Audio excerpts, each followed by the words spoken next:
اللہم صلی علی محمد وعلی آل محمد۔ صحیح بخاری 828 نمبر حدیث میں ابو حمید سعدی والی حدیث میں رفع الیدین کا ذکر نہیں، لیکن اسی حدیث میں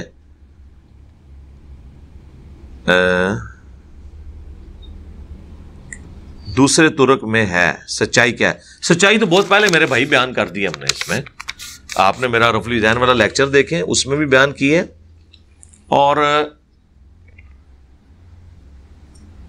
70B مسئلہ اس کے اندر میں نے اس کو ڈسکس کیا۔ دوسرا ہاتھ چھوڑ کر نماز پڑھنے کے اوپر جو میں نے تفصیلی ویڈیو ریکارڈ کرائی تھی، اس میں بھی میں نے اس چیز کو ڈسکس کیا ہے تفصیل کے ساتھ کہ لوگ کس طریقے سے احادیث کو مس یوز کرتے ہیں۔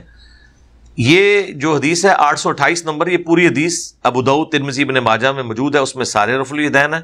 صحیح بخاری کے اندر صرف پہلے رفع الیدین کا ذکر ہے، لیکن وہ جو چیپٹر کی ہیڈنگ ہے نا، اس میں آپ دیکھیں وہ تورک بیٹھنے کے بیان میں ہے کہ 4 رکعت کے بعد جب آپ نے تشہد بیٹھنا ہے تو اپنی لیفٹ سرین پہ بیٹھنا ہے اور لیفٹ پاؤں کو رائٹ پاؤں کے نیچے سے گزار کے بیٹھنا ہے، اسے تورک کہتے ہیں عربی میں، وہ اس کے بیان میں ہے۔ تو وہاں پر عدم ذکر ہے، اور اگر کہتے ہیں عدم ذکر کو ہم نہیں مانتے تو میرے بھائی اس میں تو سبحان ربی العظیم کا بھی ذکر نہیں ہے، سبحان ربی الاعلیٰ کا بھی ذکر نہیں ہے، سورۃ الفاتحہ کا ذکر بھی نہیں ہے۔ یہ وہ بہانے ہیں جس طرح بغلوں میں بت رکھ کے آتے تھے، گھوڑوں کی دموں والی حدیث ہے، یہ ساری آؤٹ آف کنٹیکسٹ۔ اور پھر امام بخاری پہ آپ تہمت باندھ رہے ہیں، جنہوں نے جب رفع الیدین پہ پورا چیپٹر باندھا ہے، وہاں پہ آپ کو 735 نمبر آنورڈ احادیث اور مسلم میں 861 آنورڈ احادیث نظر نہیں آ رہی ہیں۔ اس امام بخاری کو آپ یہ بتانا چاہ رہے ہیں کہ آپ نے جو ابو حمید سعدی والی حدیث لی ہے، یہ ترک رفع الیدین کے اوپر دلالت کرتی ہے۔ کتنی حیران کن بات ہے، کیا یہ ان کی ڈاکٹرن ہے جس نے الگ سے کتاب بھی جز رفع الیدین لکھ دی ہے، اور بخاری میں نماز کے طریقہ انہوں نے رفع الیدین کے ساتھ لکھا ہوا ہے؟ تو یہ آؤٹ آف کانٹیکسٹ چیزوں کو پیش کرتے ہیں۔ جب انسان کے پلے کوئی شے نہ رہے تو وہ اس قسم کی حرکتیں کرتا ہے۔ اس لیے آپ دیکھیں گے آپ کو صحیح ابن خزیمہ میں، صحیح ابن حبان میں باقاعدہ چیپٹر ملیں گے ابو حمید سعدی کی حدیث کے بارے میں، اور انہوں نے اس کے اوپر کرٹیسائز کیا کہ جو لوگ بخاری کی اس حدیث کو مس یوز کرتے ہیں، کیونکہ ابن خزیمہ شاگرد ہیں خود امام بخاری کے، اور ابن حبان امام ابن خزیمہ کے شاگرد ہیں، اور ان دونوں کی کتابیں بھی مشہور ہیں، صحیح ابن خزیمہ اور صحیح ابن حبان۔ تو باقاعدہ انہوں نے ابو حمید سعدی کی جو حدیث ہے جو بخاری والی، جس میں عدم ذکر ہے رفع الیدین کا، انہوں نے باقاعدہ وہ لکھ کے پھر بتایا کہ پوری حدیث یہ ہے جو ہم لکھ رہے ہیں، اور چیپٹر میں انہوں نے لکھا ہے باقاعدہ کہ یہ ان لوگوں پہ رد ہے جو اسے آؤٹ آف کانٹیکسٹ کوٹ کرتے ہیں۔ یہ کام سارے پرانے ڈال کے گئے ہیں۔ آج آپ یہ نہ سمجھیے گا کہ یہ گھوڑوں کے دموں والی حدیث آج کے حنفی لگا رہے ہیں رفع الیدین کے اوپر۔ امام بخاری کے دور میں بھی حنفیوں نے یہ حرکت کی ہے۔ جز رفع الیدین میں امام بخاری نے گھوڑوں کے دموں والی حدیث کو رفع الیدین کے اوپر لگانے والوں کے بارے میں سورہ نور کی آیت لکھی ہے کہ ان لوگوں کو ڈر جانا چاہیے جو رسول اللہ کی مخالفت کرتے ہیں کہ اللہ کا عذاب ان پر آ جائے گا۔ امام بخاری نے اتنے سخت فتویٰ لگایا ہے، آخرت کے عذاب کی آیت فٹ کی ہے ان لوگوں پہ جو گھوڑوں کے دموں والی مسلم کی حدیث رفع الیدین کے خلاف لے کے آتے ہیں۔ اس کا مطلب ہے اس زمانے میں بھی لوگ یہی کچھ تھے۔ ہر زمانے میں ہر طرح کے شتونگڑے رہے ہیں جنہوں نے وہ ساری شیطانیاں کی ہیں، یہ نہ سمجھیے گا۔ ہاں صرف یہ ہوتا تھا کہ اس زمانے میں اکثریت بہتر ہوتی تھی اور اس طرح کے 2 نمبر لوگ اقلیت میں ہوتے تھے۔ اب یہ 2 نمبری جو ہے وہ اکثریت میں چلی گئی ہے، اور جو اہل حق ہیں وہ اقلیت میں چلے گئے ہیں، یعنی ود ان اسلام۔ پوری انسانیت میں دیکھا جائے تو ہمیشہ اکثریت جو ہے وہ گمراہی رہی ہے، پورے قرآن کا اسلوب یہی ہے۔ سورۃ النام میں اللہ نے فرمایا اگر تم زمین پر بسنے والی اکثریت کی پیروی کرو گے تو وہ تمہیں خدا کے راستے سے ہٹا دیں گے، وہ تو نہیں پیروی کرتے مگر اپنے گمان کی، علم کی بجائے گمان کی پیروی کرتے ہیں۔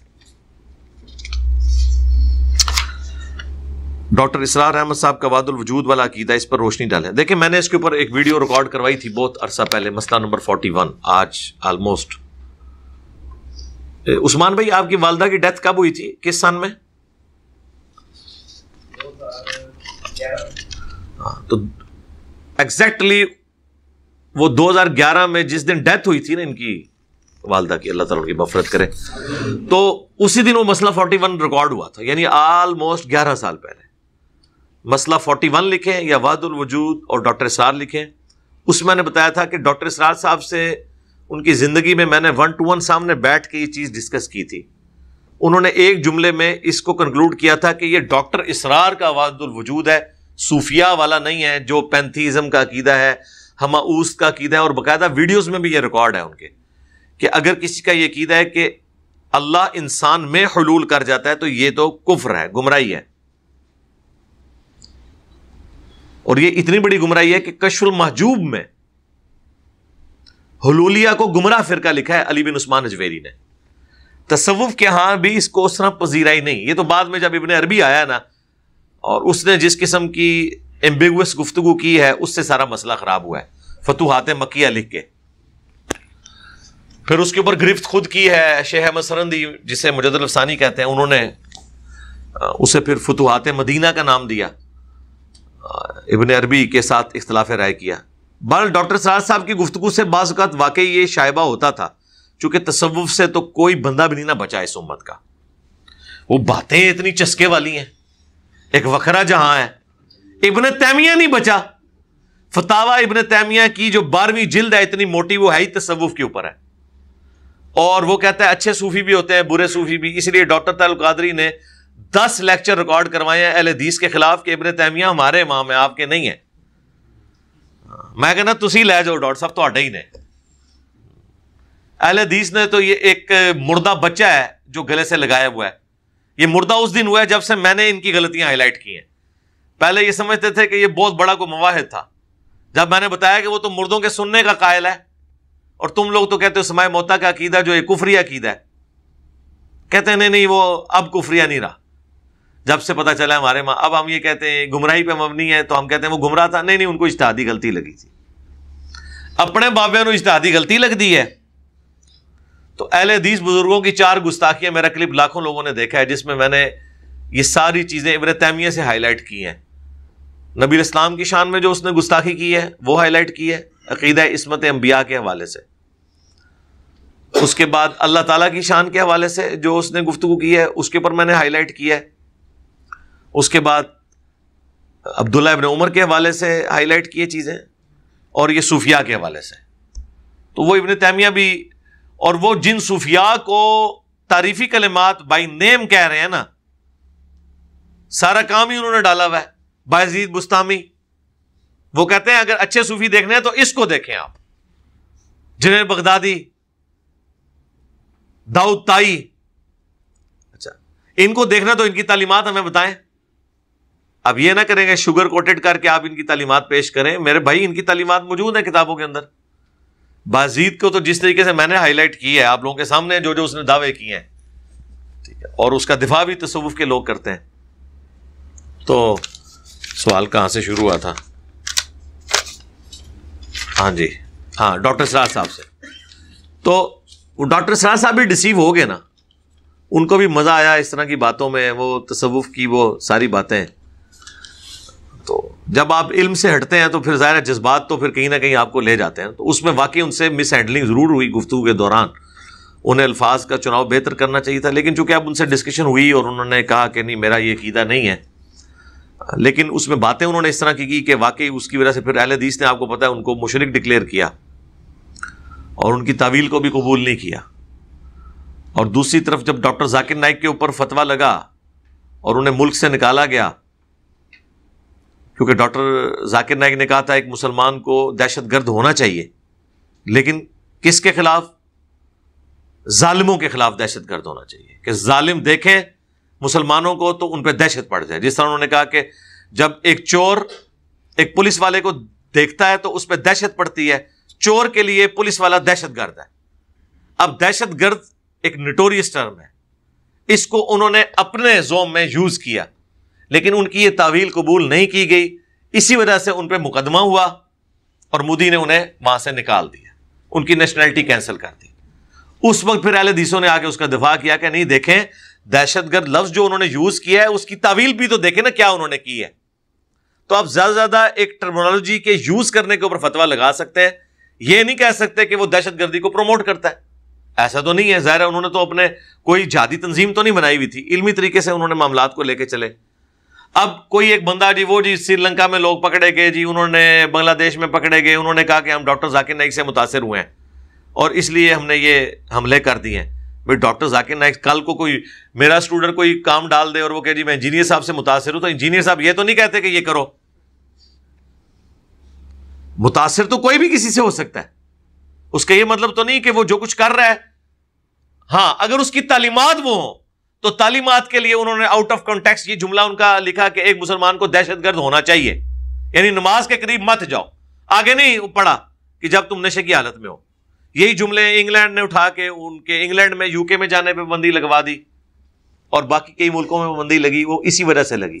خیر اب پابندیوں کا کوئی نقصان نہیں ہے, آپ آئیں کیمرے پہ بیٹھیں, جہاں بھی دنیا کسی غار میں بھی جا کے بیٹھ جائیں جہاں پہ انٹرنیٹ کی سپیڈ ٹھیک آتی ہو, اچھا کیمرہ آپ کے پاس ہو, تو آپ بیٹھ کے بات کریں, ٹھیک ہے جی, کوئی مسئلہ نہیں ہے. اور انٹرنیٹ تو اتنی بیسک نیڈ ہے کہ بجلی چلی جائے تو لوگ پنکھے بند کر دیتے ہیں کہ کہیں وہ ہماری ڈیوائس آف نہ ہو جائے, یو پی ایس کا اگر بیٹری کم ہو, کیونکہ وہ کہتے ہیں یار پنکھا بند ہونے سے مر تو نہیں چلے, پہلے مر جاتے سر, وہ نہیں مرتے, ان نیٹ دے بند ہونے نال تسی دیکھو نا.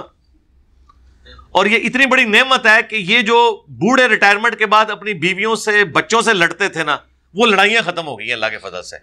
ہر بابا اپنا اپنا موبائل لے کے ٹیب لے کے بیٹھے ہیں, اور وہ جو پہلے گلا شکوا کرتے تھے نا کہ بچے آ کے نہیں ملتے مجھے, پوتے پوتیاں نہیں ملتے, نواسے نواسیاں مجھے ٹائم نہیں دیتے, کوڑتا رہتا تھا ہر وقت جو بابے اور بابیاں تھیں نا, اب ان کو کوئی جا کے کوئی پوتا پوتی ملتا بھی ہے نا تو وہ بس دور دور سے ہی کرتے ہیں کہ یار میں تو فلاں پروگرام یوٹیوب پہ دیکھ رہا ہوں.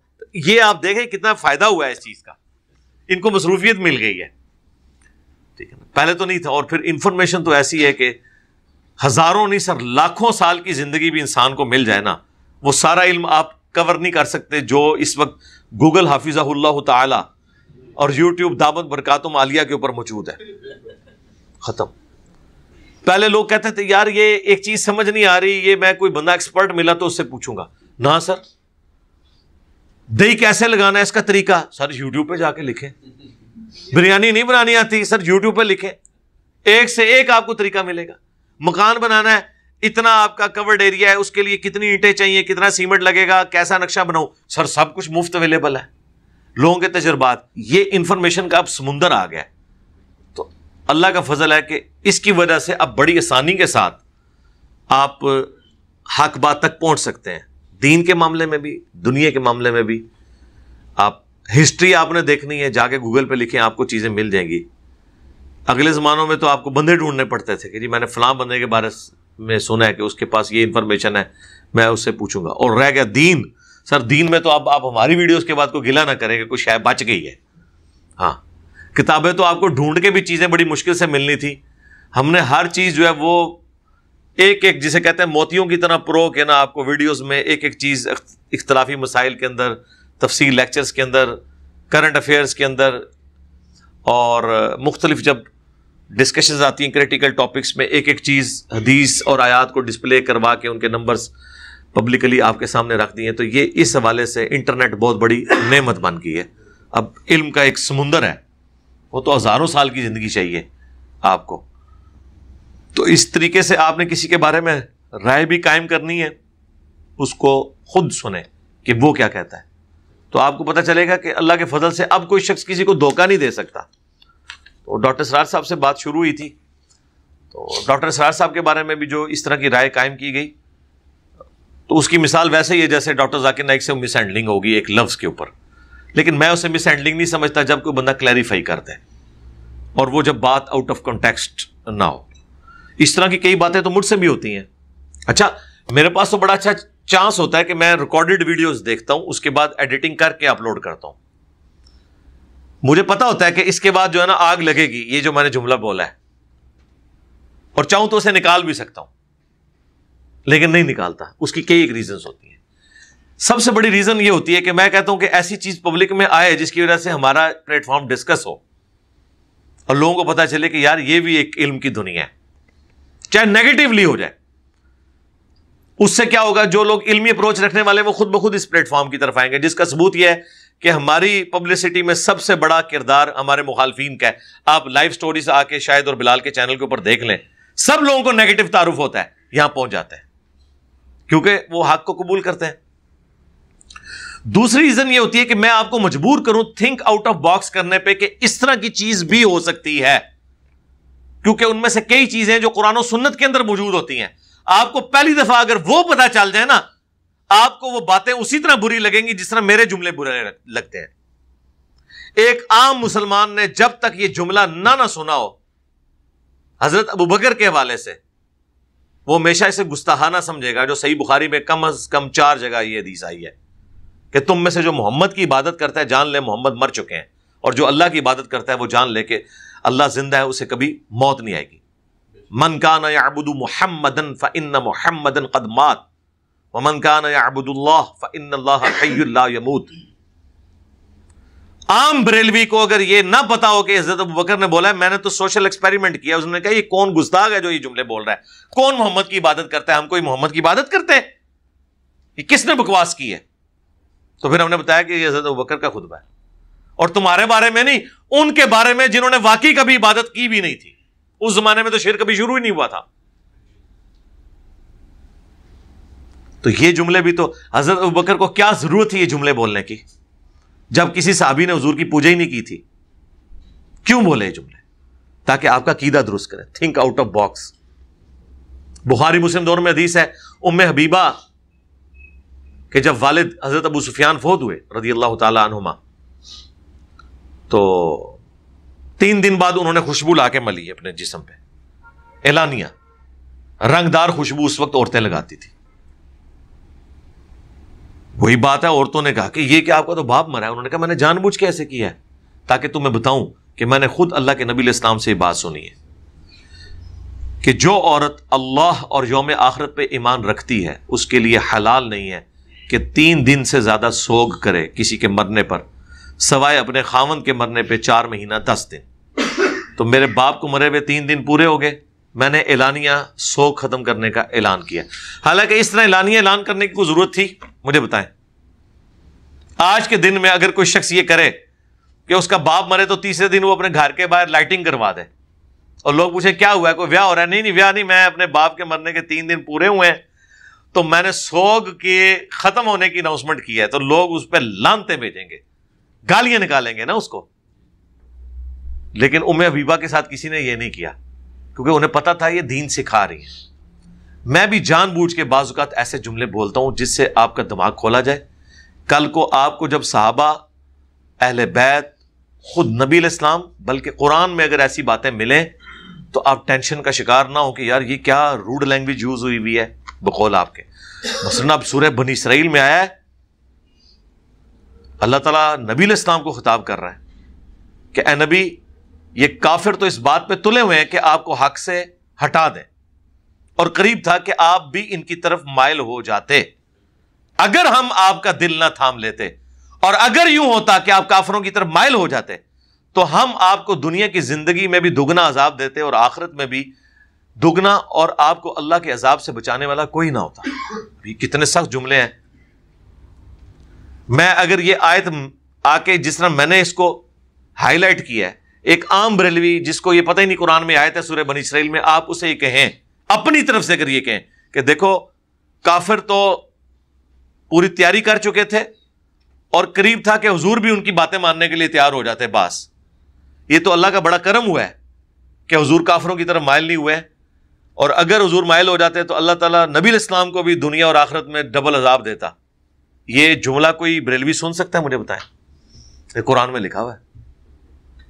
سرکار جب قرآن اور حدیث کے جملے یہ لوگ سننے کے لیے تیار نہیں ہے تو سر اسی تے شاہی کوئی نہیں۔ اس لیے میں ہمیشہ اس طرح کی ٹرمنالوجیز یوز کرتا ہوں تاکہ آپ کے دماغ کھولو۔ مینی گاڈ کا میں نے ٹرمنالوجی یوز کی پوری ایکسپلینیشن کے ساتھ، مجھے نہیں پتا تھا کہ اس کو کیا کریں گے، لیکن میں نے کہا یار جو کرنا ہے کرے۔ جو بندہ بابوں کو نہیں مان رہا اس کے اوپر شرک کا الزام لگانا کہ وہ شرک پھیلائے گا، نہیں۔ آج بھی مجھے یاد ہے جب میری وہ فی البدی ڈسکشن کے دوران اللہ ہمیں نظر کیوں نہیں آتا وہ کلپ اپلوڈ ہوا، تو اس میں علی الحسن نقوی صاحب مجھے ورڈ ٹو ورڈ جب بات کر رہے تھے نا، تو میں نے ان سے ایک جملہ بولا، میں نے کہا یار مجھے تو دنیا کی ہر چیز میں اللہ نظر آتا ہے، درختوں کو دیکھوں، پتوں کو دیکھوں، فروٹس کو دیکھوں۔ لوگ کس طرح کہتے ہیں کہ اللہ نظر نہیں آتا؟ کہنے لگے علی بھائی یہ لوگ وجود بنا لیں گے۔ میں نے کہا نا، جب ہم بولیں گے تو نہیں بنائیں گے، اس کی وجہ کہ ہم ایک کانٹیکسٹ میں بات کر رہے ہیں، ہم اسے ایکسپلین کریں گے کہ ہم یہ جملہ کیا بول رہے ہیں، جس طرح ڈاکٹر اسرار صاحب نے ایکسپلین کیا کہ گویا اللہ اپنی قدرتوں سے عیاں ہے، یہ تو قرآن میں بھی ہے، اللہ نور السماوات والارض. تو اس کا کیا مطلب ہے کہ اللہ تعالیٰ یہ کہنا چاہ رہا ہے کہ میں زمین و آسمان کے اندر سمایا ہوا ہوں، حلول کیے ہوئے ہوں؟ نہیں، اللہ زمین و آسمان کا نور ہے، مراد یہ کہ زمین و آسمان کی ساری رونقیں اللہ کی وجہ سے قائم ہیں. تو قرآن کی اس بات کی آپ تعویل کرتے ہیں نا، لٹریچر میں باتوں کی تعویل کی جاتی ہے، اس کو کانٹیکسٹ میں جملے کو دیکھا جاتا ہے. تو الحمدللہ اس کے اوپر کافی سیکھ پا ہوئے لوگ جب میں نے یہ منی گاڈ کی ٹرم یوز کی، حالانکہ میں نے اس میں بتایا خالق اور مخلوق یہ ساری باتیں، لیکن سرکار ایک موضوع تو بحث آیا نا. کلپ کتنے آئے مولویوں کے، اہل حدیث دیوبندی بریلوی بھی کہنا شروع ہو گئے کہ انجینئر نے شرک کر دیا ہے. سر یہ کتنی بڑی کامیابی ہے کہ ختم ہوا شرک بریلویوں کا صدیوں سے، دوبارہ سے سامنے آ گیا. شرک تو سرکار ختم ہو چکیا سی، ہاں آئے نا ہوں داڑ تھلے. تو ابھی پچھلے دنوں میری ایک ویڈیو ریکارڈ ہوئی ہے، انجینئر محمد علی مرزا اسٹوڈنٹس کی عدالت میں، اس میں 100 سے زیادہ ریفرنسز ہیں. پتہ نہیں اب وہ کتنے ہفتوں میں ویڈیو مکمل ہوتی ہے ریفرنسز لگاتے ہوئے. وہ 3.5 گھنٹے کی آلموسٹ ویڈیو ہے. اس میں نے سارے اعتراضات فی البدی میں نے اسٹوڈنٹ سارے اپنے یوٹیوبرس جو ہمارے اسٹوڈنٹس کے سامنے بیٹھے ہوئے تھے 40 کے قریب، میں نے کہا جی جو پوچھنا ہے پوچھو، اور مجھے کوئی سوال آپ نے نہیں بتانا، تاکہ میں فی البدی وہ بات کروں جو میرا عقیدہ اور نظریہ ہے. کوئی پرچی نہیں رکھی ہوئی جواب دینے کے لیے، یہ سوالات کی پرچی ہے. تو وہ انشاءاللہ جب آئے گا تو میں نے اس طرح کی ساری چیزیں کلیئر کی. تو اس طرح جملے جب کوئی بول رہا ہوتا ہے تو اس کو دیکھنا چاہیے وہ کن کانٹیکسٹ میں بات کر رہا ہے، اس پوری کی پورے کانٹیکسٹ میں. اس طریقے پچھلے دن انہوں نے کہا کہ جی دعوے نبوت کر دیے. انجینئر صاحب نے کہا ہمارے اسٹوڈنٹس پہ نبی الاسلام ان کے ساتھیوں سے زیادہ تکلیف آ رہی ہیں، دادا کرو. انجینئر صاحب کا دماغ خراب ہے، گل کیتی ہوئے انہوں نے. میں نے کہا تھا بعض اعتبار سے، تو میں آج بھی قائم ہوں، آپ بھی مانیں گے، بعض اعتبار سے آج امت پہ جو آزمائشیں ہیں اس زمانے میں نہیں تھی. مثلا نمبر 1 بے حیائی. کیا صحابہ کرام کو بے حیائی کے حوالے سے وہ تکلیف اٹھانی پڑی ہے جو آج ہمیں اٹھانی پڑ رہی ہے؟ نہ اس زمانے میں انٹرنیٹ، نہ یوٹیوب، نہ عورتوں کے بینرز، نہ تصویریں، اور نہ شادیاں لیٹ ہوتی تھی، اور نہ ایک ہی عورت پہ اکتفا ہوتا تھا. لیکن آج سیکس مسلمانوں کے لیے کتنا بڑا ایشو بن چکا ہے. اس اعتبار سے آج یہ بڑی آزمائش ہے. البتہ جہاد اور قتال اس زمانے میں بڑی آزمائش تھی. مرتبہ تو ڈسکس نہیں ہو رہا، مرتبہ تو اوورال ظاہر ہے ان کے ہی زیادہ ہے، جزیات میں بات ہو سکتی ہے. وہ تو میں نے ابھی ابو داؤد ترمذی سے حدیث نکالی ہے. نبی الاسلام نے کہا کہ پرفتن دور میں جو دین کے معاملات کے اوپر صبر کرے گا اسے میرے صحابہ میں جو 50 صحابہ ہیں نا ان کے برابر اس اکیلے کو ثواب ملے گا. تو آپ تو کہہ رہے تھے بڑھ گیا، یا تو 50 تک بات پہنچ گئی ہے، 50 ٹائمز. تو آج کیا وہ دور نہیں ہے؟ کیا کبھی ایسا ہوا کہ عمار ابن یاسر نے اونچی آمین کہی اور حضرت عمر نے اسے کان سے پکڑ کے مسجد سے باہر نکال دیا ہو کہ تو مرتد ہو گیا؟ لیکن آج ہمارے اسٹوڈنٹس کے ساتھ تو یہ ہو رہا ہے نا. کبھی اس زمانے میں ایسا ہوا تھا کہ باپ جو ہے وہ اپنے بیٹے کو کافر اور گستاخ رسول سمجھے، اسی مذہب کا ہوتا ہوا، اور بیٹا ان تمام چیزوں کے باوجود باپ سے نفرت نہ کرے بلکہ باپ کو سمجھانے کی کوشش کرے؟ اس وقت کافر کا مسئلہ تھا، یا مسلمانوں میں آپس میں بھی جنگیں ہوئی، عقیدے کا اختلاف تو نہیں تھا. تو یہ جزیات کے اندر بات ہو رہی ہوتی ہے. تو میں اس طرح کی چیزیں ساتھ ساتھ کلیئر کرتا ہوں. اس میں نے کافی ساری چیزیں اور کی. اچھا ویسے تو یہ کہتے ہیں سب سے بہتر زمانہ کس کا؟ نبی الاسلام کا، اس کے بعد صحابہ کا، پھر تابعین کا.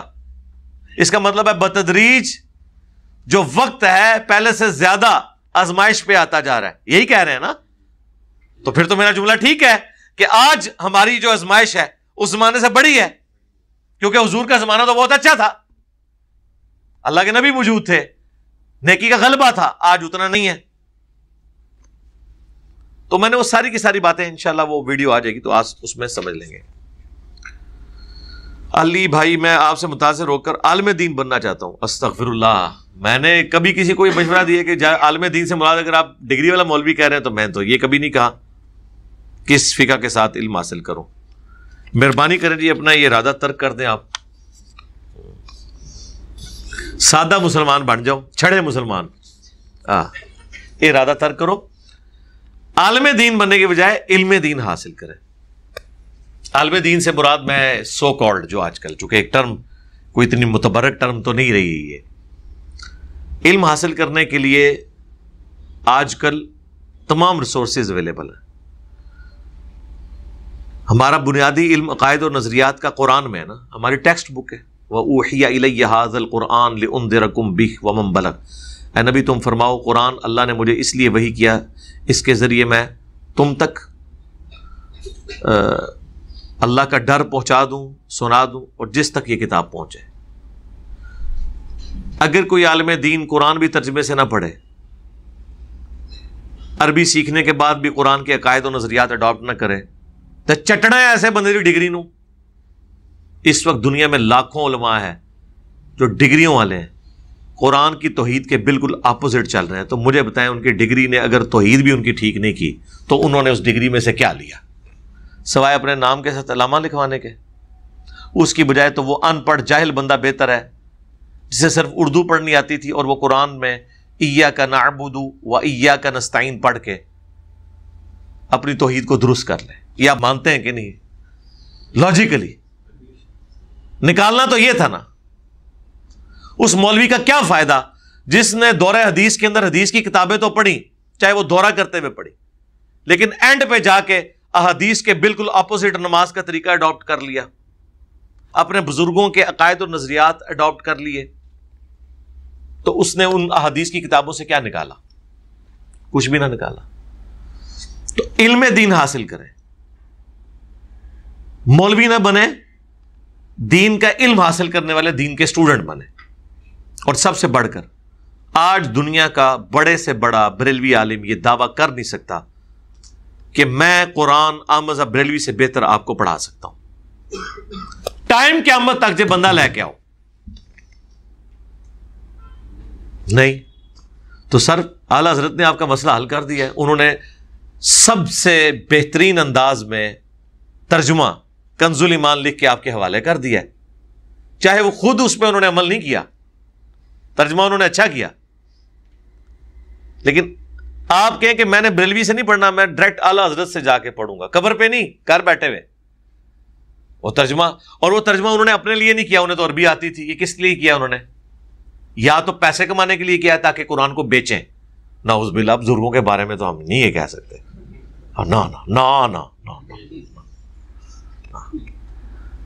تو پھر دوسری بات یہ ہوگی کہ انہوں نے عوام الناس کے لیے کیا، اور یہی ہمیں بتا بھی رہے ہیں باپا جانی بھی کہ جی اعلیٰ حضرت کا ترجمہ پڑھیں۔ تو سرکار ٹھیک ہے، جب میں اعلیٰ حضرت کا ترجمہ موجود ہے میری زبان میں، میری مادری لینگویج کے اندر اردو، تو سرکار اردو تو مجھے اب کسی سے نہیں سیکھنی۔ عمار ابن یاسر نے، خباب نے، بلال حبشی نے رضی اللہ عنہم اجمعین وعلیہم السلام اجمعین عربی سیکھی تھی کسی سے جا کے؟ بس نبی الاسلام کے پیچھے قرآن سنتے تھے، اپنی اصلاح کر لیتے تھے۔ عبداللہ ابن مسعود کہتے ہیں، بخاری مسلم دونوں میں حدیث ہے کہ 70 سے زیادہ صورتیں میں نے حضور کے پیچھے رات کے قیام اللیل میں سن سن کے یاد کی ہیں، ان کی زبان میں تھی۔ تو آج اگر قرآن آپ کی زبان میں ہے، آپ بریلوی ہیں تو ٹھیک ہے ترجمہ پڑھیں، اگر دیوبندی ہیں تو اشرف تھانوی صاحب سے بہتر تو آپ کو کوئی پڑھا ہی نہیں سکتا۔ تقی عثمانی صاحب تو 7 جنم دوبارہ پیدا ہو کے آ جائیں، اشرف تھانوی جتنے بزرگ تو نہیں ہو سکتے نا، تو کیوں پھر ہم نے ان سے سیکھنا ہے؟ ہم اشرف تھانوی صاحب سے کیوں نہ سیکھیں؟ اس طریقے سے شیعہ سید فرمان علی شاہ صاحب سے سیکھیں، اہل حدیث جو ہے جونا گڑھی صاحب سے سیکھیں۔ اسی طریقے سے آپ ان کے احادیث کے تراجم کی طرف آ جائیں۔ یہ کیوں کہتے ہیں آپ ہم سے آ کے سیکھیں؟ اس لیے کہ یہ چاہتے ہیں کہ ہم آپ کو یہ سکھائیں کہ جب یہ لکھا ہوا ہے نا، اس کو ایسے نہیں ماننا ہوتا، اے بھی شے کرنی ہوتی ہے۔ اس کا ثبوت میں آپ کو بتاؤں، مفتی احمد یار خان نعیمی صاحب نے مشکات کی پوری شرح لکھی ہے کئی جلدوں کے اوپر۔ جب کتاب الجنائز چیپٹر میں قبروں پہ مزارات بنانے، قبریں پکا کرنے، قبروں سے مانگنے، اس حوالے سے جو احادیث آئی ہیں نا، اس سے پہلے انہوں نے اتنی وہ حدیثیں نہیں جتنے انہوں نے صفحے کالے کی لکھی ہیں، پہلے، بعد میں نہیں۔ یعنی ابھی تو ہوتا ہے کہ پہلے کوئی آیت حدیث لکھتا ہے اس کی شرح بیان کرتا ہے, اور ایک اتنے چلاک لوگ ہوتے ہیں کہ وہ آیت حدیث آنے سے پہلے ہی شرح لکھ دیتے ہیں تاکہ آپ کی مت مار دیں, آپ کو سن کر دیں, آپ کی وہ حصی ختم کر دیں کہ آپ قرآن و حدیث سے کچھ حاصل کر سکیں. اور اس میں انہوں نے کہا کہ ابھی یہ حدیثیں آئیں گی, آپ نے اس سے یہ مطلب نہیں سمجھنا, یعنی جو کچھ لکھا ہے وہ نہیں سمجھنا. بخاری کا اگر دیوبندی اور بریلوی ترجمہ کریں گے تو رفع الیدین والا چیپٹر آئے گا تو آپ کو ان کو نظر آئے گا آپ کو کہ ان کی کانپیں ٹانگ رہی ہوں گی, یعنی کہ ٹانگیں کانپ رہی ہوں گی, اور یہ اتنے خطرناک ہوئے ہوں گے, یعنی کہ خطرناک ہوئے ہوں گے. سرکار میری یہ اردو دان جتنے لوگ ہیں ان سے ریکویسٹ ہے کہ یہ 2 جملے آپ بے شک ڈکشنری میں ایڈ کریں نہ کریں, میں نے اردو کی ڈکشنری میں جس طرح اور چیزیں ایڈ کروائی ہیں نا, بابے تے شاہی کوئی نہیں ہو گیا نا, اردو زبان میں اب یہ ایڈ ہو گیا ہے. جس طرح کہ وہ سید بلال قطب نے کہا تھا نا, وہ کہتے ہیں نا کہ وہ تو شاہی کوئی نہیں, وہ کہتے کون ہے, پہلے تو نہیں تھے کہتے. تو اردو زبان میں نا یہ 2 جملے بھی اب ایڈ ہو جائیں, خطرناک اور کانپیں ٹانگ رہی ہیں, تو آپ کی کانپیں ٹانگیں گی کہ یہ مولوی کتنے خطرناک ہوئے ہوتے ہیں کہ حدیثیں تو ہوتی ہیں رفع الیدین کی, اور ساتھ انہوں نے نا وہ لکھا ہوتا ہے یہ منسوخ ہے, اس کو ڈسکس ہی نہیں کیا ہوتا کہ یار یہ جو اللہ کے نبی کی احادیث ہیں اس پہ عمل کرنا بھی کہ نہیں کرنا. اسی لوگ ہمیں فون کر کے کہہ رہے ہوتے ہیں جی میں نے مسلم شریف میں خود پڑھا ہے جی ترک رفع الیدین کی حدیث, تو ہم کہتے ہیں آپ نے گھوڑوں کی دموں والی پڑھی ہوگی. نہیں جی نہیں, وہ نہیں پڑھی, اور پڑھی ہیں. جب بعد میں چیک کرتے ہیں تو وہ مولانا شریف ہوتے ہیں, وہ مسلم شریف کے حاشیے میں لکھی ہوتی ہیں حدیثیں, وہ مسلم شریف کی نہیں ہوتی. اب وہ بات بھی ٹھیک کر رہے ہوتے ہیں کہ ہم نے مسلم شریف میں پڑھا ہے. سرکار آپ کی حال تو یہ ہے کہ تاج کمپنی والوں نے قرآن کے اندر قرآن کے تعویذات بھی پرنٹ کر دیے ہوئے ہیں. اگر ایک گورا تاج کمپنی کا قرآن اٹھائے اور اس کے اینڈ پہ نومیریکل ویلیوز میں سارے صورتوں کے تعویذات لکھے ہوئے ہوں تو وہ تو بیچارہ قرآن پہ ہاتھ رکھ کے کہے گا جی میں نے خود تعویذ قرآن کے اندر پڑھے ہیں, کہے گا کہ نہیں؟ وہ تو آپ اس کو پھر بعد میں بتائیں گے نا کہ یار یہ خطرناک کام جو ہے نا جس سے آپ کی کانپیں ٹانگ گئی, یہ مولویوں نے کیا ہوا ہے. قرآن اس مصحف کے ساتھ کا کوئی حصہ نہیں ہے. سرکار جو قوم قرآن کے اندر تعویذات لکھ دے وہ حدیثوں کے ساتھ کیا کرتی ہوگی, اندازہ کریں نا. قرآن تو اللہ کی کتاب ہے, محفوظ ہے, اس میں بھی کام ڈالا ہے انہوں نے. تفسیر میں تو خیر بہت ہی گند ڈالا نا, خالی مصحف کے اندر بھی, اور وہ چیزیں چند ایسی جو آپ جن کو صحیح بھی سمجھتے ہیں وہ بھی غلط ہیں. مثلا وہ جو 99 نام اللہ کے اور نبی علیہ السلام کے لکھے ہوئے ہیں نا, ان میں سے کئی نام ایسے ہیں جو ثابت ہی کوئی نہیں. عام مسلمان تو کئی تو میں نے دیکھا ہے وہ قرآن کی تلاوت کرنے سے پہلے وہ 99 نام پڑھتے ہیں اللہ تعالیٰ کے اور نبی علیہ السلام کے. ان کو یہ نہیں پتا کہ یار یہ کچھ نام تو ٹھیک ہے ثابت ہیں, کچھ تو ثابت ہی نہیں ہے, یہ کہاں سے نکالے. مثلا وہ لکھا ہوا ہے المنتقم, یہ کس آیت اور حدیث میں اللہ کا نام آیا المنتقم؟ ہاں, المنتقم انتقام لینے والا, یہ اللہ کا نام تو نہیں ہے لیکن اللہ کی صفت ہے. یہ ٹیکنیکل مسئلہ آپ نے یاد رکھنا ہے. اللہ کی ہر صفت کے اگینسٹ نام نہیں ہوتا.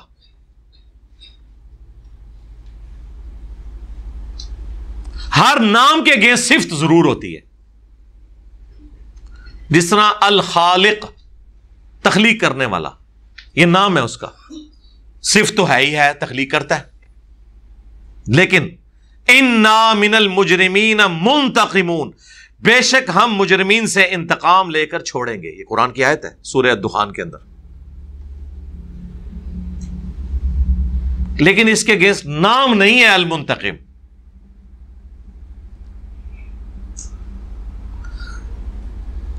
برائی اور اچھائی دونوں ہی اللہ نے پیدا کی ہے نا,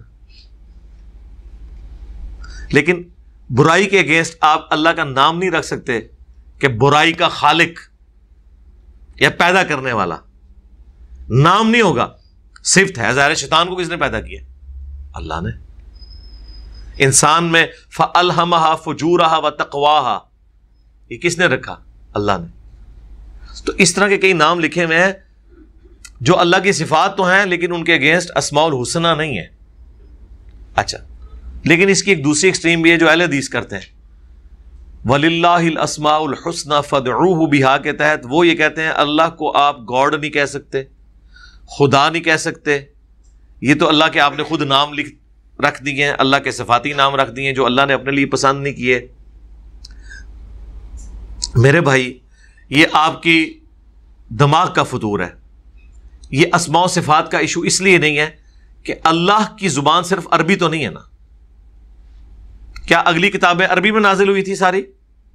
قرآن میں تو اللہ تعالیٰ سورہ الروم کے اندر تمام زبانوں کو, رنگ و نسل کے اختلاف کو سورہ الحجرات میں اپنی طرف منسوب کر رہا ہے. اگر قرآن انگلش میں نازل ہوا ہوتا تو رب کے لیے, یا اس سے بہتر آپ کہہ لیں الہ کے لیے, ورڈ گاڈ یوز ہوتا, کیپٹل جی والا. ہاں اللہ کا صفاتی نام یا ذاتی نام آپ کہیں وہ اللہ ہی ہے, لیکن جو اللہ تعالیٰ کے صفاتی نام ہے ان کی ٹرانسلیشن ہو جاتی ہے. جس طرح لا الہ الا اللہ کا ترجمہ کیا ہے مولانا مودودی کے, اللہ کے سوا کوئی خدا نہیں, الہ کا ترجمہ خدا کر دیا, کیونکہ عربی میں تو الہ کہتے ہیں جس کی پوجا کی جائے, فارسی میں خدا کہتے ہیں اسے جس کی پوجا کی جائے, انگلش میں گاڈ کہتے ہیں. تو کسی طریقے ڈاکٹر ذاکر نائک تو اس سے بھی آگے گئے, انہوں نے کہا کہ ہمیں کوئی آر نہیں ہے کہ اگر کوئی شخص رب کے لیے جو ہے وہ سسٹینر کا لفظ بول لیتا ہے انگلش کے اندر, یا وشنو بول لیتا ہے سنسکرت کے اندر, اس پہ پھر کئی مولویوں نے ان پہ فتوے, آپ نے گاڈ کو وشنو کہہ دیا. اللہ کے ورڈ کے اگینسٹ وشنو نہیں آیا, رب کے اگینسٹ آیا. رب کے اگینسٹ اردو میں پالنے والا بولا جا سکتا ہے. سمجھ آئیے آپ کو؟ ذاتی نام اللہ کا ایک ہی ہے, یا اگر کوئی دوسرا نام ہے تو وہ الرحمن ہے. دو ہی نام ہے, اللہ اور الرحمن. باقی سب جو صفاتی نام ہے نا, ان کے اگینسٹ جب آپ ان کے تراجم دوسری لینگویجز میں کرتے ہیں نا تو اس کے لیے پھر ٹرم ڈیوائز ہو جاتی ہیں, وہ اسماء و صفات کا مسئلہ نہیں بنتا. رہ گیا نام خود سے بنانا, وہ تو سر پھر آپ عربی میں بھی نہیں بنا سکتے, یہ بھی پکی ہے. اگر خالی عربی کا مسئلہ ہوتا تو المنتقم نام آپ اللہ کا بنا لیتے, عربی میں نہیں بناتے. ہاں انتقام لینے والا, انتقام لینا یہ ایک صفت ہے, لیکن اس کے اگینسٹ اللہ کا ہم نام ڈیوائز نہیں کرتے. اللہ کے وہی نام ڈیوائز کریں جو اللہ نے اپنے لیے پسند کیے, اور وہ دوسری زبانوں کے اندر آپ اس میں ٹرانسلیٹ کر سکتے ہیں. اس کو کوئی جھگڑا نہیں. اس پہ میری ویڈیو بھی ہے کہ اللہ کو خدا کہہ سکتے ہیں. نبی علیہ السلام کے لیے وہ حضور کا لفظ استعمال کرتے تھے ڈاکٹر اسرار صاحب, اس کے اوپر بھی کئی اہل حدیث نے فتویٰ لیجیے حضور کا تو مطلب ہے وہاں موجود. یار اندازہ کرو, یہ ایک ریسپیکٹیبل ورڈ ہے جو آپ کسی سینئر کو دیتے ہیں. غلام پرویز والا کام تو نہ کریں کہ ڈکشنری میں آپ روٹ ورڈ کی طرف چلے جائیں. روٹ ورڈ کی طرف نہیں چاہا جاتا, بلکہ جو اسٹیبلش اس کا معنی ہوتا ہے وہ مانا جاتا ہے. اسے کہا جاتا ہے مستعمل, استعمال ہونے والا. آج کی ڈیٹ میں شوربے کا مطلب کیا ہے؟ کھانے پینے میں گوشت کا شوربہ یا آلو مٹر کا شوربہ, لیکن ڈکشنری میں اس کا روٹ ورڈ ہے شور کہتے ہیں نمک کو, با کہتے ہیں پانی کو. تو اس کا مطلب کیا ہوا؟ نمک والا پانی. تو اب کتنی بڑی بیوقوفی ہے کہ کوئی شخص شوربے کو نمک والا پانی کہنا شروع کر دے.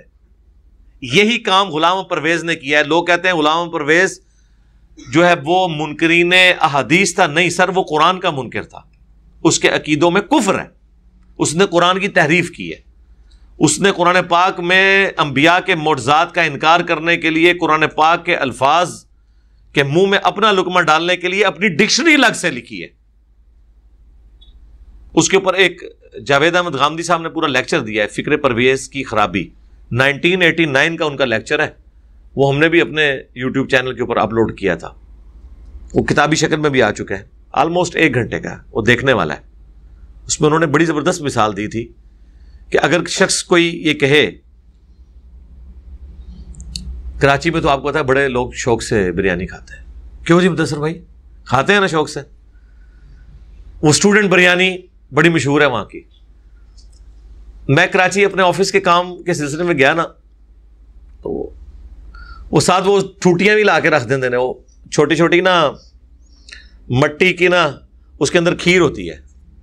اب بندہ حیران ہوتا ہے کہ یہ کھیر کا ادھر کیا کام ہے.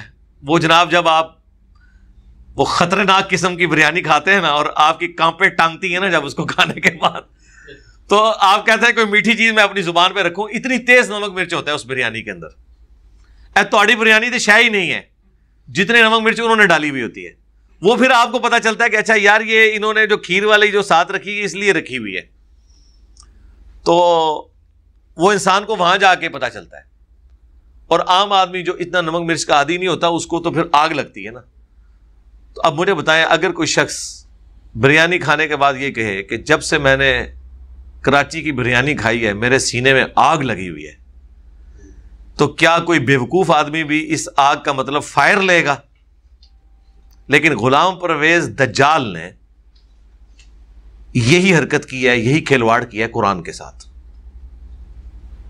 وادی نمل کا ذکر آیا، اس نے نمل کا مطلب ہی جو ہے نا وہ اس نے کہہ دیا کہ ایک ملکہ، وہ جو ملکہ چیونٹیوں کی ملکہ تھی نا، اس نے نمل کا مطلب ہی چینج کر کے اس کا کہا جی اس ملکہ کا نام نملہ تھا. اور عربی میں کوئی اس کا اسلوب ہی نہیں بنتا، کیونکہ اس نے معجزہ نہیں ماننا تھا نا کہ چیونٹیاں گفتگو کر سکتی ہیں اور ایک پیغمبر کو اللہ سنا سکتا ہے. سمجھ آئی آپ کو بات کی؟ اس نے چیونٹیوں بھی ختم کر دی. اور وہ جو آتا ہے نا کہ سلیمان کے لشکر میں جو ہے وہ جنات بھی تھے، اور تو اس سے ان کا یہ جنات سے مراد وحشی قبائل ہے. جیسے ہم اپنی عام لینگویج میں بھی کسی کو کہہ دیتے ہیں نا، اس طرح اس نے کر کے ہر بات کی تعویل کی. وہی جو بریانی سے آگ لگتی ہے، یہ فائر نہیں ہے. اگر کوئی کہ یہ فائر ہے تو اسے سمجھایا جائے گا بھائی یہ عرف عام میں بات ہو رہی. اسی لیے قرآن میں بار بار آیا، قرآن کو ہم نے عربی مبین میں جو عرب کے رہنے والے بادیہ نشین لوگ ہیں ان کی لنگوسٹک میں نازل کیا ہے.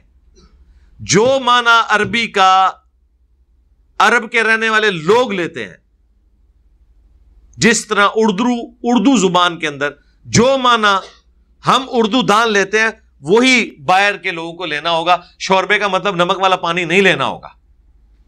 اور بریانی کی جو کھانے کے بعد سینے پہ آگ لگتی ہے اس سے مراد لکڑیوں والی آگ نہیں لینی ہوگی. اور یہ ہر زبان میں ہوتا ہے. یہ کوئی راکٹ سائنس نہیں جو میں آپ کو سمجھا رہا ہوں، ایک بیسک بات ہے، کامن سینس ہے. لیکن وہ کامن نہیں ہے، لوگ اس طرف توجہ نہیں کرتے.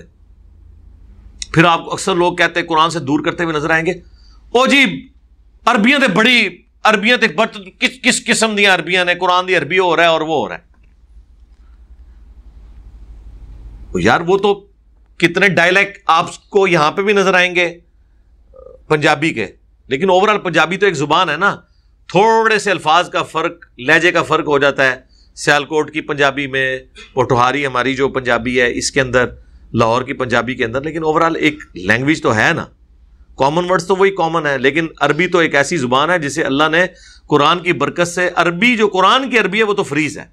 یہ ضرور ہوا ہے کہ قرآن کے بعد عربی میں کئی الفاظ ایڈ ہوئے ہیں وقت کے ساتھ ساتھ. ظاہر ہے جب نئی چیزیں آئیں گی تو الفاظ تو ایڈ ہوں گے، لیکن جو قرآن میں جو عربی الفاظ تھے ان میں سے کوئی بھی آبسلیٹ نہیں ہوا عربی زبان میں.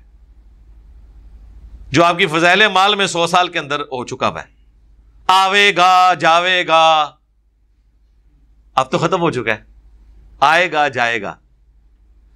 100 سال کے اندر زبان میں تبدیلیاں آ جاتی ہیں، لیکن عربی کی حفاظت قرآن نے کی ہے. الفاظ ایڈ ضرور ہوئے لیکن جو بنیادی الفاظ تھے وہ چینج نہیں ہوئے. قرآن نے انہیں فریز کر دیا. یہ قرآن کے اوپر ایک سمجھ لیں ایک قرآن کا احسان ہے عربی زبان کے اوپر، اسے فریز کر دیا. اچھا اب وہ جو مصر کی عربی ہے نا اس میں گاف بھی ہے. عام عربی کے اندر گاف نہیں، قرآن کی عربی میں گاف نہیں ہے. لیکن مصر کے لوگ، اور طارق جمیل صاحب کہہ رہے تھے ہماری مصر سے جماعت آئی تو وہ دعا مانگتے ہوئے کہہ رہے ہیں اللہم انی اسألک الجنہ، وہ جنہ کو جین کو گاف. جس طرح عبد القادر گیلانی کو عربی کہتے ہیں عبد القادر جیلانی، کیونکہ گاف نہیں ہوتی تو گاف کی جگہ کیا لے آتے ہیں؟ جیم. جس طرح چے نہیں ہوتی کراچی، تو آپ عربی میں جب کراچی دیکھیں گے تو کراتشی لکھا ہوا ہوگا. چشتی رسول اللہ والی چے بھی نہیں ہوتی عربی میں. ہاں یہ کلمہ جعلی ہے. ہاں جی ہاں جی ہاں، یہ اس کی دلیل یہ ہے کہ چے نہیں ہوتی عربی میں. تو وہ کہتے ہیں وہ گاؤں میں رکے ہوئے تھے تو 2-3 نمازوں میں تو انہوں نے یہ دعا سنی تو ایک دیہاتی نے جا کے اتنے گنے لا کے نا مسجد میں پھینک دیے کہ یار یہ اتنی دیر سے گنا مانگ رہے ہیں. انہیں پتا نہیں یہ گنا پنجابی والا نہیں ہے, اے مصر دی لینگویج گنا ہے, جنا کو گنا, تو وہ بول دیتے. ایون آپ یہ ہمارے کے پی میں چلے جائیں, فے کو پے بول دیتے ہیں. علم تارا والی جو صورت ہے, اب اس میں آپ دیکھیں تو وہ فیل کو فیل بولیں گے, پے بول دیں گے, کیونکہ ان کی زبان پہ اس طرح چڑھتا نہیں ہے. عربیوں کو آپ ٹی بولتے ہوئے دیکھیں گے, وہ تے بولیں گے اسے, ٹی کی جگہ تے نکل جائے گا. لفظ ہے نا انگلش میں کٹر, کٹر کہتے ہیں وہ کاٹنے والا. ایک وہ ہوتا ہے جو کٹر بریلوی ہوتا ہے, کٹر دیوبندی, وہ کٹر ٹوٹ کے سر وہ گئے ٹوٹ کے, ٹھیک ہے. وہ آپ پتہ میکینیکل کی جو مشینری کی ہوتی ہیں نا شاپس, ان کے اندر بعض اوقات اگر کوئی مشکل جواب آ جائے نا, جب وہ مشین کے اوپر چڑھایا جاتا ہے نا, تو اگر وہ جاب ہارڈ ہونا تو کٹر ہی ٹوٹ جاتا ہے. اس کے لیے پھر اسپیشل کٹر کی ضرورت ہوتی ہے. یعنی اب کاربائڈ ٹپ کٹرز یا ڈائمنڈ کٹرز یوز کیے جاتے ہیں بہت ہارڈ چیزوں کو کاٹنے کے لیے. ادروائز عام آپ اسٹیل کا بھی کٹر لگائے نا, وہ بھی کھنڈا ہو جائے گا. کئی سیرامکس ایسی ہیں جن کو آپ نے مشیننگ کرنے کے لیے عام کٹر استعمال نہیں ہوتا. اسٹینلیس اسٹیل کا بھی کٹر ہوگا, وہ بھی ٹوٹ جائے گا.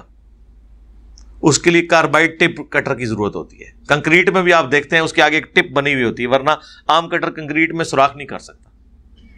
ٹھیک ہے, یہ ہماری دعوت کا پلیٹ فارم وہ ہے. جب سے یہ میدان عمل میں آیا نا, تو لوگوں کے کٹر ٹوٹ گئے ہیں. جس نے اس پہ کٹر چلانے کی کوشش کی ہے, وہ دیوبندی کٹر ٹوٹ گیا. تو وہ ویسے تو کٹر وہ والا اردو والا بولتے ہیں نا, میں وہ انگلش والا کٹر بول رہا ہوتا ہوں. تو اس طرح کے الفاظ ایک, تو یہ میں بتا رہا تھا, یہ گنا اور جنا, جیلانی اور گیلانی, یہ الفاظ جس طرح وسیلہ عربی میں اور ہے, پنجابی میں اور ہے, اس طرح کے الفاظ استعمال ہوتے ہیں. 7.5 تولے سونے پر زکوٰۃ فرض ہے. اگر سونا سال میں استعمال کرتے رہے تو کیا تب بھی, اگر تو سال میں ایک دن کے لیے بھی وہ نیچے آ گیا تو ظاہر ہے سال تو اس پہ نہیں گزرا, پھر تو ظاہر ہے آپ پہ زکوٰۃ نہیں ہوگی. لیکن وہ والا نا, وہ فقہ حنفی والا, کہ سال پورا ہونے سے ایک دن پہلے خاوند بیوی کو گفٹ کر دے, آج کے بعد تو مالک ہے, اور جب بیوی کا سال پورا ہونے لگے اور وہ دوبارہ خاوند کو گفٹ کر دے کہ آج کے بعد تو مالک ہے, ٹھیک ہے, پنگ پونگ کرتے رہے اور زکوٰۃ بنے ہی کوئی نہ, اس طرح کا ہیلا نہیں. 7.5 تولے تھریش ہولڈ پوائنٹ ہے, 85 گرامز آف گولڈ. جیسے اسے ٹچ کرے گا پورے سونے کے اوپر زکوٰۃ ہو جائے گی. اچھا, بعض اتنے بھولے ہمیں پوچھتے ہیں کہ جی دیکھیں 8 تولے ہو گیا تو وہ اوپر کے آدھے تولے پہ دینا ہے یا پورے 8 پہ ہے؟ واہ واہ بھائی, پورے پہ دینا ہے. وہ تو تھریش ہولڈ پوائنٹ بتایا گیا کہ اسے کراس کریں گے تو ساری رقم کے اوپر ہو جائے گا. زکوٰۃ کے قدیم اور جدید 70 فقہی احکام و مسائل, میری ویڈیو آپ یوٹیوب پہ دیکھ لیں, میں نے سارے مسائل تفصیل کے ساتھ بتائے. ہو سکتا ہے آپ کے پاس 6.5 تولے سونا ہو اور 1 تولے کے برابر پیسے بھی پڑے ہوئے ہوں, تو پھر آپ یہ نہیں کہہ سکتے کہ میرے پاس 6.5 تولے سونا ہے. نہیں, 6.5 تولہ سونا یا اس کی مالیت کے اگر آپ مالک ہیں, یہ بولا جاتا ہے. اور مالیت میں وہ صحیح بخاری میں آیا کہ جو مکان ہے, غلام ہے اور سواری, وہ اس میں انکلوڈ نہیں ہے. ضروریات اصلیہ سے ہٹ کے جو آپ کے پاس چیزیں ہیں نا, ان کی بات ہو رہی ہے. جو آپ کے استعمال میں چیزیں ہیں نا, وہ اس میں نہیں آتی. ادر دین اس کے اوپر آپ نے زکوٰۃ دینی ہوگی.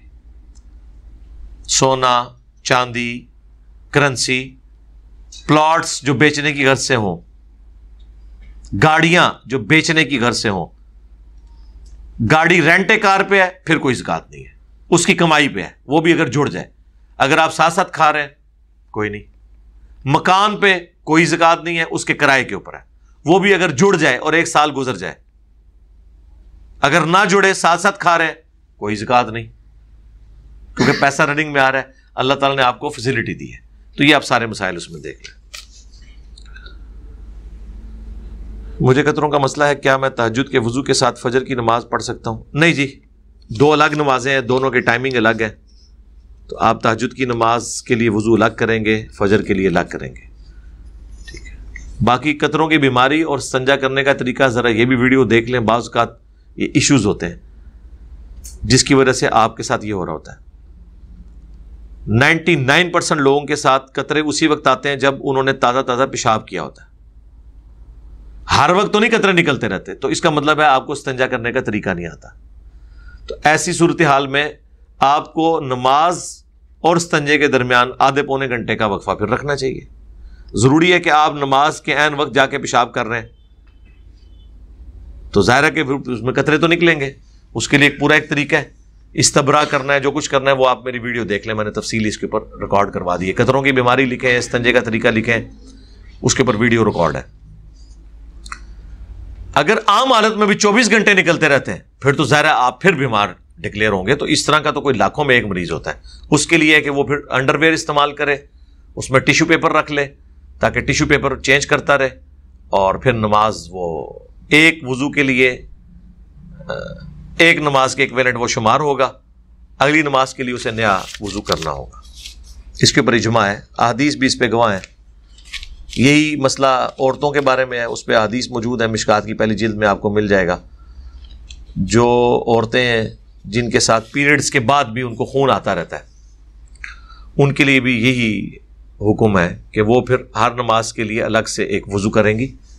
غسل تو نہیں کریں گی لیکن وضو تو ظاہر انہیں کرنا ہوگا. جماعت کے ساتھ پیچھے اکیلے نماز پڑھنے کے بارے میں جی حدیثیں موجود ہیں کہ اکیلے بندے کی نماز نہیں ہوتی, ترمذی میں, ابو داؤد میں. بہرحال اس کے اندر چونکہ یہ اختلاف بھی موجود ہے لیکن احادیث تو واضح ہیں اس حوالے سے. ہمارا موقف بھی یہی ہے کہ اکیلا بندہ نماز نہ پڑھے. اگر دوسری صف میں آپ اکیلے ہیں, آپ اگلی صف سے سینٹر سے چونکہ صف شروع کرنی ہے تو سینٹر میں جو بندہ کھڑا ہے آپ اسے پیچھے کر لیں, پھر باقی جو دائیں بائیں والے ہیں وہ مل کے اس صف کو مکمل کر لیں. پھر جب کوئی نیا بندہ آئے تو سب سے پہلی صف میں جو جگہ خالی ہے اسے پورا کرے اور پھر پیچھے کھڑا ہو. لیکن یہ تو میرے بھائی اس صورت میں ہوگا کہ جب آپ اگلی صف سے ایسے بندے کو پیچھے کھینچ رہے ہو جسے یہ مسئلہ پتا ہو. ہاں, یہ نہ ہو کہ آپ اسے پیچھے کھینچے اور وہ آپ کو مسجد سے باہر پھینک کے آئے. ہاں, اس کے لیے ایجوکیٹ کرنا بھی ضروری ہے. یہاں تو یہ حالت ہے کہ آپ نماز میں پاؤں سے پاؤں ملائیں, جو صحیح بخاری میں 725 نمبر حدیث ہے, یلزقو, ٹچ کرنے کے الفاظ ہیں کہ صحابہ پاؤں سے پاؤں ٹچ کرتے تھے. آپ ٹچ کریں وہ پاؤں دور کر لیتے ہیں, آپ مزید ٹچ کریں وہ کرتے کرتے کدھر تک پہنچ جاتے ہیں, اتنے غصے میں آ جاتے ہیں. اچھا, اس میں بعض اوقات ٹچ کرنے والوں کا بھی قصور ہوتا ہے. بعض جو یہ اسٹرانچ قسم کے اہل حدیث ہے نا, یہ اتنی زور سے ٹچ کرتے ہیں کہ پاؤں میں درد نکل آتا ہے. جو نیا بندہ بیچارہ کھڑا ہو نا تو وہ اس طرح اس کے ساتھ جوڑ رہے ہوتے ہیں. ٹچ کرنے کے الفاظ ہیں, آپ ٹچ کریں. ہر بندے کے پاؤں اس طرح کے نہیں ہوتے کہ وہ آپ کا لوڈ برداشت کر سکے. ٹھیک ہے. میں نے تو یہ بھی منظر دیکھا ہے, ایک بابا جی تھے, ہم نماز پڑھ رہے اہل حدیث کی مسجد میں, وہ بیچارے شاید پہلی دفعہ اس مسجد میں آئے تھے, ان کے ساتھ کوئی جماعت الدعوہ کا بھائی کھڑا ہو گیا. آپ کو پتا وہ نئے وہ چینج ہوئے ہوتے ہیں تو ان کو بڑا جوش ہوتا ہے. تو سلام پھیرتے ہی نا جناب وہ بابا جی کہتے ہیں تیری ساری نماز پیرج پڑی ہے, تیری ساری نماز پاؤں میں گھس گئی ہے. نماز تو نہیں انہوں نے توڑی لیکن نماز کے بعد انہوں نے اپنی روح راضی کی اس کے اوپر. تو اس طرح کا معاملہ بھی نہیں ہونا چاہیے کہ ساری نماز پاؤں میں گھس جائے. پاؤں ٹچ کرنے آپ نے. صحیح بخاری میں ہے کہ اگر گیپ چھوڑو گے تو شیطان اس میں گھس جائے گا. کندھے سے کندھا ٹچ کرے, پاؤں سے پاؤں ٹچ کرے. اب اہل حدیث پاؤں تو ٹچ کر دیتے, کندھا ٹچ نہیں کرتے. دیوبندی بریلوی تو کچھ بھی ٹچ نہیں کرتے. بعض جگہ میں نے دیکھا بریلوی دیوبندی امام کندھے سے کندھا ملواتے ہیں, پاؤں وہ بھی نہیں ملواتے. ٹھیک ہے. تو ہاتھ اگر آپ نے یوں باندھے میں ہو نا, اس کی برکت یہ ہوتی ہے کہ یہ کندھے سے کندھا پورا ٹچ کر جاتا ہے, اور پاؤں سے پاؤں. لیکن پاؤں آپ نے اپنے جسم کے مطابق کھولنے. نماز کا پریکٹیکل میری ویڈیو دیکھ لیں. کندھے کی جو سیدھ ہے نا, یہ اس ایج کے اوپر آپ کے پاؤں کا بار والا حصہ ہونا چاہیے. یہ آپ نے خود کھڑے ہو کے دیکھنا ہے. اتنے پاؤں اگر آپ کھول دیں گے نا تو پھر صرف پاؤں ہی ٹچ کریں گے, کندھے تو دور ہی ہوں گے. حنفیوں میں آپ میں کوئی فرق نہیں رہے گا, پاؤں ملا کے خوش نہ ہو جائیں, کندھا بھی ملانا ہے, کلوز کھڑے ہوں, اس سے پیار محبت بھی بڑھتی ہے. تو بات کیا تھی وہ, ہاں اکیلے نماز, تو وہ آپ نے پیچھے ہی کرنا ہے جی. کیا پب جی گیم کھیل سکتے ہیں؟ وضاحت کرتے ہیں. وضاحت تو میں نہیں کر سکتا, میں نے خود نہیں کھیلی ہوئی. تمام گیمز جن میں جوا نہ ہو, سود والا ایلیمنٹ نہ ہو, آپ کی نمازیں ضائع نہ ہو رہی ہوں, ان اوقات کے اندر ضرور کھیلیں, کوئی ہم منع نہیں کرتے آپ کو. لیکن اگر آپ اس کی وجہ سے یعنی ذہنی مریض بن جائیں, آپ کو پتا ہے پچھلا کچھ عرصے میں کئی ایک واقعات رپورٹ ہوئے ہیں کہ وہ ذہنی مریض بنے اور انہوں نے وہ پب جی اپلائی کر دی اپنے بہن بھائیوں کے اوپر, ماں باپ کے اوپر, کئی بچوں نے پاگل ہو کے قتل بھی کیا. تو اس طرح کی بھی کوئی ایکٹیویٹی نہیں ہونی چاہیے. یہ نہ ہو کہ کوئی اس طرح کی ایکٹیویٹی ہو. باقی گیمیں کھیلنے سے بچوں کو روکنا نہیں چاہیے, اس سے ان کے اندر احساس کمتری پیدا ہو جاتا ہے. ہاں یہ باؤنڈ ضرور کریں کہ وہ تعلیم اپنی کمپرومائز نہ کریں, نمازیں کمپرومائز نہ کریں, ٹھیک ہے انہیں کھیلنے دیں. ایک خاص ایج ہوتی ہے, اس کے بعد یہ چھوڑ دیں گے کھیلنا. آپ خود بھی دیکھیں نا, ہمیں آج بھی یاد ہے کہ جون جولائی کی دوپہر کے اندر بھی ہم لوگ بیٹ بال لے کے جا کے گراؤنڈ میں کھڑے ہوتے تھے. آج میں سوچتا ہوں کہ یار کتنا پاگلوں والا کام ہم کرتے تھے. آج تو ہمیں کوئی ایسی والی جگہ پہ بھی کہ کھیلنے کے لیے ہم کہتے ہیں یار دنیا میں اس لیے تو نہیں آئے ہوئے, لیکن اس زمانے میں چیزیں سمجھ نہیں ہوتی. تو لوگوں کو موقع دیں, ٹھیک ہے, گیم بھی, اچھی صحت بھی انسان کا ایک اچھی ریکوائرمنٹ ہے. اللہ تعالیٰ کو صحیح مسلم حدیث ہے, اللہ تعالیٰ کو صحت مند مومن جو ہے کمزور مومن سے بڑھ کر عزیز ہے. یہ مسلم شریف کے الفاظ ہیں. تو ظاہر صحت مند ہوگا تو وہ روزے رکھے گا, نماز پڑھے گا, کوئی دین کے لیے کنٹریبیوٹ کرے گا. بیماریوں میں گھرا ہوا شخص وہ کیا کام کرے گا دین کا؟ تو اس اعتبار سے گیمز کے اوپر کوئی پابندی نہ لگایا کریں. آپ کھیلنے دیں, لیکن باقی جو چیزیں ہیں جو سنن ابی داؤد میں حدیث ہے, بچہ 7 سال کا ہو جائے تو اسے نماز کا کہو, 10 سال کا ہو جائے نماز نہ پڑھے تو اسے مار کے نماز پڑھاؤ. یہ والی ساری پابندیاں ساتھ کروائیں. پچھلے دنوں کوئی فتویٰ سنا تھا میں نے, مجھے اس کی تفصیل نہیں پتا کہ جی وہ کوئی بتوں کے آگے جھکنا پڑتا ہے. جو دوسرے تھے وہ کہہ رہے تھے نہیں یہ بالکل پروپیگنڈا ہے. ہم جنرل بات کرتے ہیں, اگر واقعی اس طرح کی کوئی چیزیں موجود ہیں جس میں کوئی شرکی ایکٹیویٹیز آپ کو پرفارم کرنی پڑے تو اس طرح کی گیمیں آپ نہ کھیلیں. جہاں پہ شرکی ایکٹیویٹیز نہ ہوں وہ آپ کھیل لیں. سود تو خیر اس طرح یہاں پہ انوالو نہیں ہوتا, جوئے والا معاملہ ہوتا ہے. بعض اوقات لوگ گیم کھیلتے ہیں اور اس کے اگینسٹ اس طرح کے معاملات کرتے ہیں. اس طریقے سے بعض اوقات اکاؤنٹ بھی ہیک کر لیتے ہیں دوسروں کے, اور پھر وہ بیچتے ہیں ان اکاؤنٹس کو. ہیک کرنے کے بعد چوری کے اکاؤنٹ, یا تو آپ اپنا اکاؤنٹ بیچیں پھر تو کوئی بات ہے. اس طرح کے چوری کے اکاؤنٹس بیچ کے جو آپ پیسے کمائیں گے وہ پیسے بھی حرام ہے, اور آپ نے کسی کے ساتھ زیادتی بھی کی ہے, اس سے اللہ سے ڈر جائیں. تفہیم القرآن میں کچھ غلط چیزیں بھی ہیں, آپ نے بتایا تھا لیکن تفصیل نہیں بتائی. کیا تفصیل بتائیں میرے بھائی؟ آپ کو کوئی چیز نظر آئی ہے تو آپ بتائیں, ہم اس ایجنڈے کے اوپر بات کر سکتے ہیں. میں نے تو کوئی اس طرح کی چیز ہائی لائٹ نہیں کی تھی سوائے ایک وہ جو حضرت ابراہیم علیہ السلام سے متعلق 3 دفعہ جو توریہ تن انہوں نے جھوٹ بولا تھا, اس پہ میری ویڈیو ہے, مولانا مودودی اور حضرت ابراہیم علیہ السلام کا جھوٹ بولنا. اس میں انہوں نے بخاری مسلم کی احادیث کا انکار کیا تھا عصمت انبیاء کے حوالے سے. اور آپ مزے کی بات دیکھیں, عصمت انبیاء کے حوالے سے وہ بندہ بخاری مسلم کی احادیث کا انکار کر رہا ہے جس میں حضرت ابراہیم علیہ السلام کا 3 دفعہ جھوٹ بولنا ذکر ہوا ہے, جس میں سے اشارتاً قرآن کے اندر بھی موجود ہے. اس میں میری آپ ویڈیو دیکھ لیں. اس شخص کے اوپر الزام لگا رہے ہیں کہ وہ انبیاء کا گستاخ ہے. انہوں نے زبان ایسی استعمال کی ہے نبی صلی اللہ علیہ وآلہ وسلم کے بارے میں. وہ تو میں پہلے آپ کو ڈسکس کر چکا کہ اس طرح کی زبان قرآن و حدیث میں بھی صحابہ کرام کی بھی استعمال ہوئی ہوتی ہے. آپ اصول ایک کھڑا کریں, اس کے بعد شرعی فتویٰ لگائیں, انشاءاللہ تعالی ہم مانیں گے. لیکن اگر آپ یہ کہیں کہ میری نظر میں یہ گستاخی ہے تو سر پھر آپ کی نظر میں تو پھر بہت کچھ گستاخی ہو جائے گا.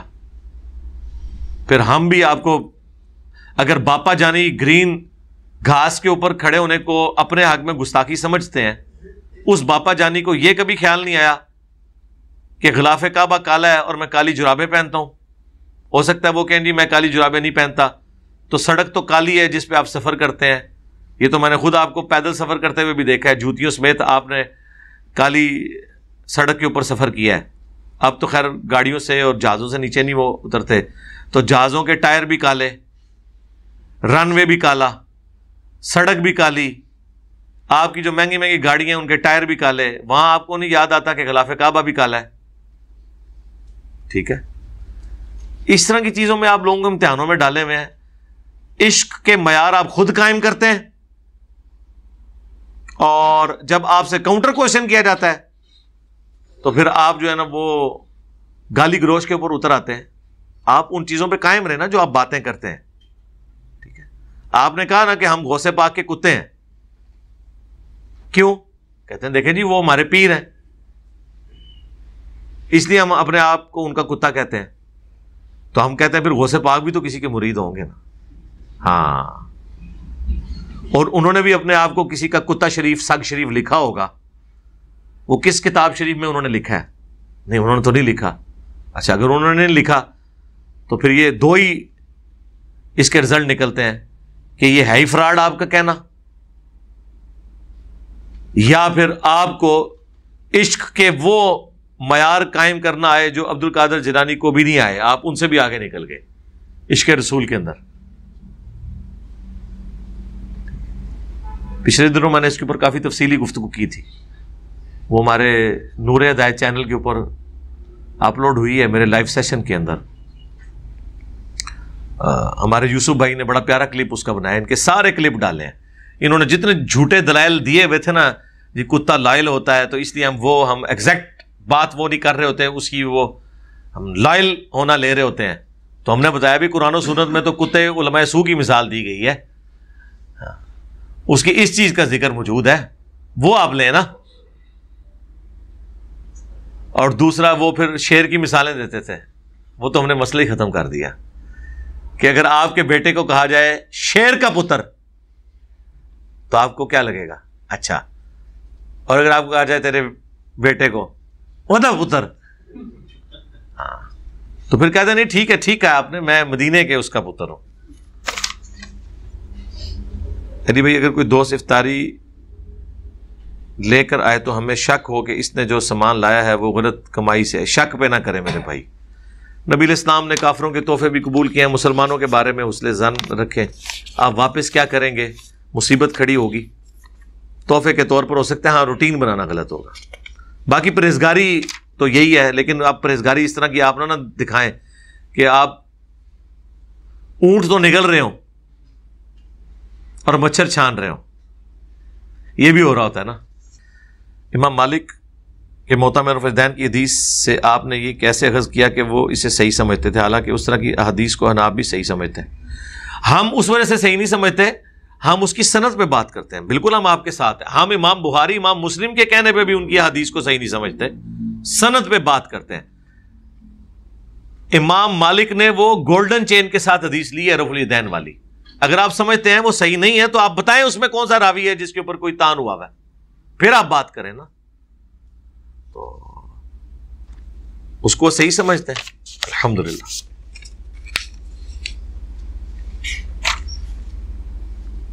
زکوٰۃ کس کو دینی چاہیے، ریاست کو یا خود تقسیم کریں؟ بھائی ریاست تو چانس ہے اپنے اوپر لگائے گی، بہتر یہ کرنٹ اکاؤنٹ کھلائیں تاکہ وہ آپ کی زکوٰۃ نہ کاٹے۔ اگر ایمانداری کے ساتھ ریاست یہ معاملات کرے تو ہم ریاست کو دیں گے۔ ویسے ریاست آپ سے بہت کچھ نچوڑ رہی ہے آلریڈی، زکوٰۃ سے زیادہ ٹیکس لے رہی ہے آپ سے۔ ریاست پہ ترس نہ کھائیں، وہ آلریڈی زکوٰۃ سے زیادہ ٹیکس لے رہی ہے۔ ایک صابن کی ٹکیا کے اوپر بھی آپ کے اوپر ٹیکس ہے۔ پٹرول اگر 160 روپے ہے نا، اس میں آدھے سے زیادہ ٹیکس ہے، 2.5% نہیں ہے، 50% آپ سے ٹیکس لے رہے ہیں۔ ریاست پہ ترس نہ کھائیں، آپ خود ہی اپنے غریب رشتہ داروں کو دیں، وہ زیادہ حقدار ہیں، ان تک ریاست نہیں پہنچے گی، آپ آسانی سے پہنچ سکتے ہیں۔ دوسرا، ریاست کے تو چانس ہے کہ ان پولیٹیشنز کے، ریاستی اداروں کے لوگوں کی جیبوں میں چلے جائیں، یہ اپنی فوڈ چینز شروع کر لیں، یہ اپنے پلاٹ لینا شروع کر دیں، تو آپ خود دیں جی۔ کیا پاکستان ریاست میں دین اسلام پوری طرح غالب ہے؟ دین اسلام تو غالب نہیں ہے، مسلمان پوری طرح غالب ہے۔ ہاں، دین اسلام تو آپ کے سامنے ہے، اسی کے لیے تو ہم کوشش کر رہے ہیں۔ مسلمانوں کے عقائد اگر نہیں تو ہم اس میں اپنا کردار کیسے ادا کریں گے؟ جس طرح ہم ادا کریں، لوگوں کو ایجوکیٹ کریں، لوگوں کے عقائد توحید کے حوالے سے ٹھیک کریں، لوگوں کو قرآن کے ساتھ جوڑیں، سنت کے ساتھ جوڑیں. آہستہ آہستہ جب ماحول بنے گا، پچھلے دنوں میری ویڈیو بھی پاکستان میں اسلامک سسٹم، اسلامی نظام، یہ اور یہ مقبول جان صاحب کے وی لاگز سے یا ڈاکٹر اسرار صاحب کی تقریروں سے یا اور لوگوں کی سنہری میٹھی میٹھی اے سی والے کمروں میں بیٹھ کے قادسیہ اور یرموک کی باتیں کرنے سے نہیں ہوگا. اس کے لیے گراؤنڈ ریئلٹیز یہ ہیں کہ مسلمانوں کی اکثریت پاکستان میں قرآن کے پہلے صفحے کا ٹیسٹ پاس نہیں کرتی ہے. عقیدے میں توحید میں شرک پایا جاتا ہے، نماز پڑھتے ہی کوئی نہیں. تو میں نے یہ ساری باتیں اس میں کی، آپ دیکھ لیں. نعت در پہ بلاؤ مکی مدنی، کیا نعت ٹھیک ہے؟ یہ غلط ہے جی. نبی الاسلام کے در پہ جانے کی بھی دعا اللہ سے کرنی ہے. دعا صرف اللہ ہی سے، شفاعت بھی ہم اللہ سے مانگتے ہیں، رسول اللہ سے شفاعت نہیں مانگیں گے. ہاں نبی الاسلام سامنے موجود ہوتے ہیں، ہم ان سے دعا ضرور کرواتے ہیں کہ آپ دعا کریں کہ اے اللہ کے نبی آپ کی شفاعت مجھے نصیب ہو. آج کی ڈیٹ میں ہم نبی الاسلام سے دعا نہیں کریں گے، اللہ سے کریں گے. اور وہ وظیفہ بتا دیا صحیح مسلم میں، جو اذان کا جواب دے اس کے بعد دروشی پڑھے اور الوسیلہ والی دعا مانگے، تو نبی الاسلام نے فرمایا میری شفاعت اللہ تعالیٰ قیامت کے دن اس کے حق میں قبول کرے گا. اللہم صلی علی محمد وعلی آل محمد. کیا شوہر بیوی کو زبردستی نقاب کروا سکتا ہے؟ جی کروانا چاہیے جی، اگر وہ چھوڑ کے نہ آپ کو چلی جائے. ہاں یہ بھی دیکھنا ہے. یہ سارے جو تماشے آپ نے لگانے ہیں نا عورتوں کے ساتھ، یہ شادی سے پہلے کیا کریں کہ ہم نقاب کروائیں گے، برقع یوز کروائیں گے. بعد میں آپ یہ کام نہ کریں، بعد میں تو آپ کسی حد تک کنونس ہی کر سکتے ہیں. تو نقاب تو بہت ضروری ہے عورت کا، یہ تو بالکل حقیقت ہے. اس کے بغیر تو آپ فتنے کو ایڈریس نہیں کر سکتے. لیکن اگر آپ نے کسی ایسی ماڈرن فیملی میں شادی کر لی ہے جہاں تصور ہی نہیں ہے، تو پھر آپ علمی طریقے سے کنونس کرنے کی کوشش کریں.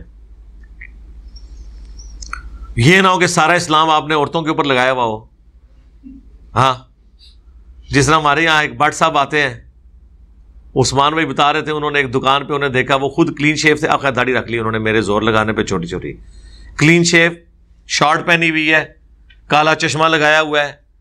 وہ دیکھنے میں گورا نظر آتا ہے آپ کو. وہ شرٹ بھی وہ ڈارک یلو کلر کی پہنی ہوئی ہے، ٹی شرٹ، اور ساتھ بیوی پورا برقع، ہاتھ میں بھی دستانے. تو عثمان میں نے کہا کہ سارا اسلام یہ تو تھپ دیتا ہے، تسی تھوڑا اپنے ہوتے بھی لاؤ نا. تو یہ بھی نہیں ہونا چاہیے. یہ ویسے میں نے بھی دیکھا ہے، بعض اوقات کلین شیو لوگ پردے کے برقعے کے معاملے میں داڑھی والوں سے زیادہ سخت ہیں. اگر آپ کی بیوی برقع نہیں کرتی ہے تو بڑی چادر شروع کروا دیں یار اسے، اسی سے وہ نقاب کر لے. اور آج کل تو نقاب والا مسئلہ ہی حل ہو گیا ہے. ماسک یوز کریں، اگر نہیں کر رہی نا کالا ماسک لے دیں. اب تو میچنگ ماسک آ گئے. ٹھیک ہے، اس کا فائدہ یہ ہے کہ پہلے تو ان کو وہ پنیں لگانی پڑتی تھی، حجاب باندھنا پڑتا تھا. میری وائف تو بڑے عرصے سے اب وہی کالا ماسک جو عام ہے نا وہ یوز کرتی ہے. وہ کانوں پہ ایسے چڑھ جاتا ہے، نہ وہ ڈھیلا ہوتا ہے نہ اس کے اترنے کے چانس ہوتے ہیں، وہ کانوں میں پھنسا ہوا ہوتا ہے ایسے گول کر کے. باقی تو کھلنے کے بھی چانس ہوتے ہیں، اور نہ اس کی وجہ سے کوئی بہت زیادہ کوئی آپ کو تنگی فیل ہوتی ہے. تو اگر وہ نہیں کرنا چاہتی میڈیکل ماسک اس کو کروا لیں. اس کو اتنی کوئی شرم و حیا آ رہی ہے. ویسے انہی عورتوں سے میں کہوں گا کہ اگر گورنمنٹ یہ اناؤنسمنٹ کرے کہ جو عورت حجاب پہن کے گھر سے باہر نکلے گی نقاب کر کے، اسے ₹1,00,000 مہینے کا وظیفہ گورنمنٹ کی طرف سے، تو وہ کام جو اس کا خاوند پوری زندگی نہیں کرا سکا وہ خود بخود ہو جائے گا. تو آخرت کی آگ سے ڈر جائیں. اس کے الٹ بھی ہو جائے کہ جو عورت بغیر نقاب کے نکلے گی اس کے ساتھ یہ کیا جائے گا، اسے اتنے کوڑے لگائے جائیں گے، تو پھر بھی یہ کرنا شروع کر دیں گی. تو اللہ سے ڈریں بجائے مخلوق سے ڈرنے کے. کتابوں کا خدا اور ہے، بابوں کا خدا اور، اللہ تو بس ایک ہے. بابوں کے بارے میں ہم کہہ سکتے ہیں. پھر بھائی یہ جب میں نے لیکچر ریکارڈ کرایا تھا نا مجلس 100، اس کے سٹارٹ میں نے پہلا جملہ یہ بولا تھا. جب یہ شعر پڑھا تو ساتھ ہی میں نے کہا کہ خدا سب کا ایک ہے. یہ جو میں کہہ رہا ہوں اس سے مراد قطن نہیں ہے، بلکہ میں نے تو کہا تھا ہندو، سکھ، عیسائی، کافروں کا بھی خدا وہی ہے جو ہمارا ہے. لیکن میں اس کی تعویل کر رہا ہوں کہ جس خدا کا تعارف ہمیں پیغمبروں نے کروایا، جن کوالٹیز کے ساتھ، وہ انہوں نے نہیں کروایا. جب آپ یہ تعویل کرواتے ہیں، بیان کر دیں، تو پھر آپ یہ نہ کہیں کہ ہم نے کسی کو جو ہے دوسرے خدا کا ماننے والا کہہ دیا. یہ تو اسی طریقے سے ہے کہ آپ قربانی کا جانور لے کے آئیں اور میں آپ سے پوچھوں یہ بکرا کس کا ہے، تو آپ یہ کہیں گے بکرا میرا ہے، اور میں کہوں نہیں یہ بکرا تو اللہ کا ہے. آپ اللہ کو نہیں مانتے، یہ اللہ نے پیدا کیا ہے. آپ آگے پھر کیا کہیں گے؟ یار میں نے کب یہ کہا ہے کہ مطلب اللہ نے نہیں پیدا کیا؟ میرا کہنے کا مطلب یہ تھا کہ اللہ نے جو مجھے رقم دی اس سے میں نے اسے خریدا ہے، یہ اللہ کا ہی بکرا ہے اور دینا بھی اللہ کے نام پہ ہے. وہ بریلوی بھی اسی سے نکالتے ہیں نا، وہ کہتے ہیں نا، آپ کہتے ہیں غیر اللہ کا نام نہ بولا جائے، آپ تو اپنے قربانی کے جانور کے اپنے بال پوائنٹ پہ اپنا نام بول رہے ہوتے ہیں، تو ہم جو ہے وہ 11ویں شریف پہ عبدالقادر جیلانی کا نام کیوں نہ بولیں؟ دیکھو کہتے ہیں ہمارا بھی یہ عقیدہ ہے، ہم نے ان کو اصالِ ثواب کرنا ہے. ہم کہتے ہیں اگر یہ اصالِ ثواب تک ہوتا نا ہمیں کوئی اعتراض نہ ہوتا. ہم یہ کہتے ہیں آپ کا یہ عقیدہ جڑا ہوا ہے کہ آپ ان کو یہ ثواب پہنچائیں گے تو آپ کے مشکل کشا ہوں گے.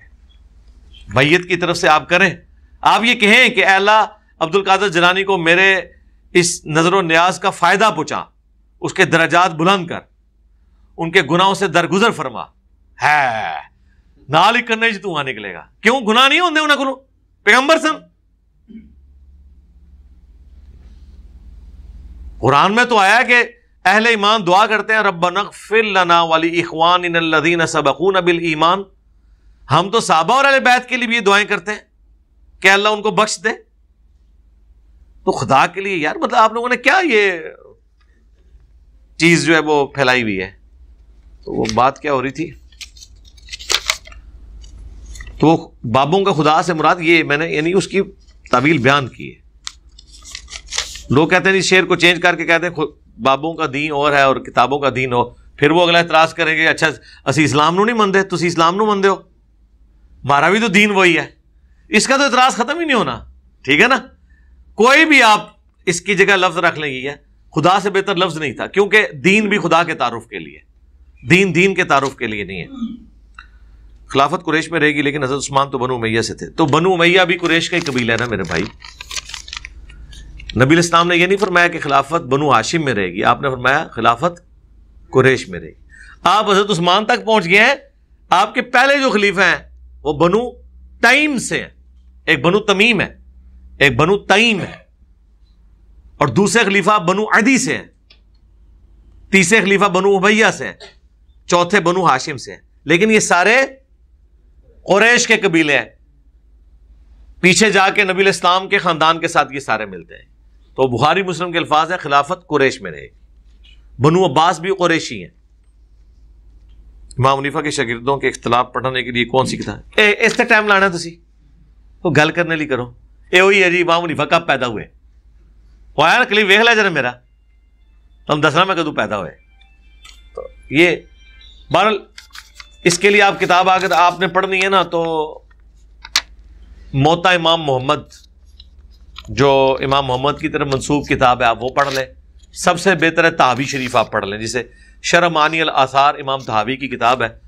اس میں امام تحاوی نے احادیث بھی جمع کی ہیں، پلس فقہ حنفی کے جو اختلافات ہیں، کن معاملات میں امام حنیفہ کو ترجیح ہے، کن معاملات میں ان کے شاگردوں کو صاحبین کو ہے، وہ ساری چیزیں انہوں نے ڈسکس کی ہیں. اس کا PDF رکھا ہوا ہے، گوگل پہ آپ کو مل جائے گا. تحاوی شریف PDF لکھیں، اردو میں تحاوی شریف کہتے ہیں، عربی میں شرح معانی الاثار. نبی علیہ السلام کی اولاد کے متعلق اکثر لوگوں کا کہنا ہے کہ آپ کی 4 بیٹیاں تھیں، تو میری سمجھ میں یہ بات آج تک نہیں ہے کہ صرف فاطمہ ان کی اولاد کا ذکر کیوں ہے. اس لیے کہ اولاد چلی ان کی ہے نا جی، سمجھ آ جانی چاہیے آپ کو. جب اولاد چلی ان کی ہے تو انہی کی اولاد کا ذکر ہونا تھا نا. باقی بیٹیوں کی اولاد آگے چلی نہیں ہے نا.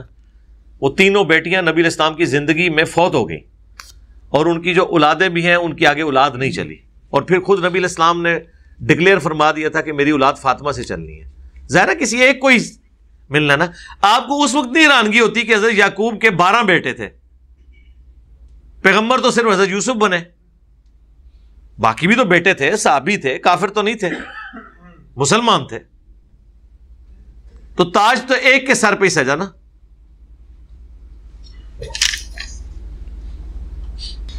کیا جوز رفع الیدین امام بخاری کی طرف منسوب ہے؟ نہیں جی، امام بخاری کی اپنی کتاب ہے، منسوب نہیں ہے. جسے تکلیف ہے نا اس سے، تو اس نے بخاری مسلم کی حدیثیں نہیں مانی رفع الیدین کی. یہ انہوں نے اتشائی کوئی نہیں ہے. بخاری مسلم میں پڑھ لیں رفع الیدین کی حدیثیں اگر آپ نے یہ نہیں پڑھنی. امام ابو حنیفہ کا استخوان والا واقعہ اگرچہ اگر غلط ہے تو پھر حضرت یوسف کا خواب جس میں سجدے کا ذکر ہے، تو سجدہ تو اگلے زمانوں میں ہوتا تھا نا. حضرت آدم علیہ السلام کو فرشتوں نے سجدہ نہیں کیا.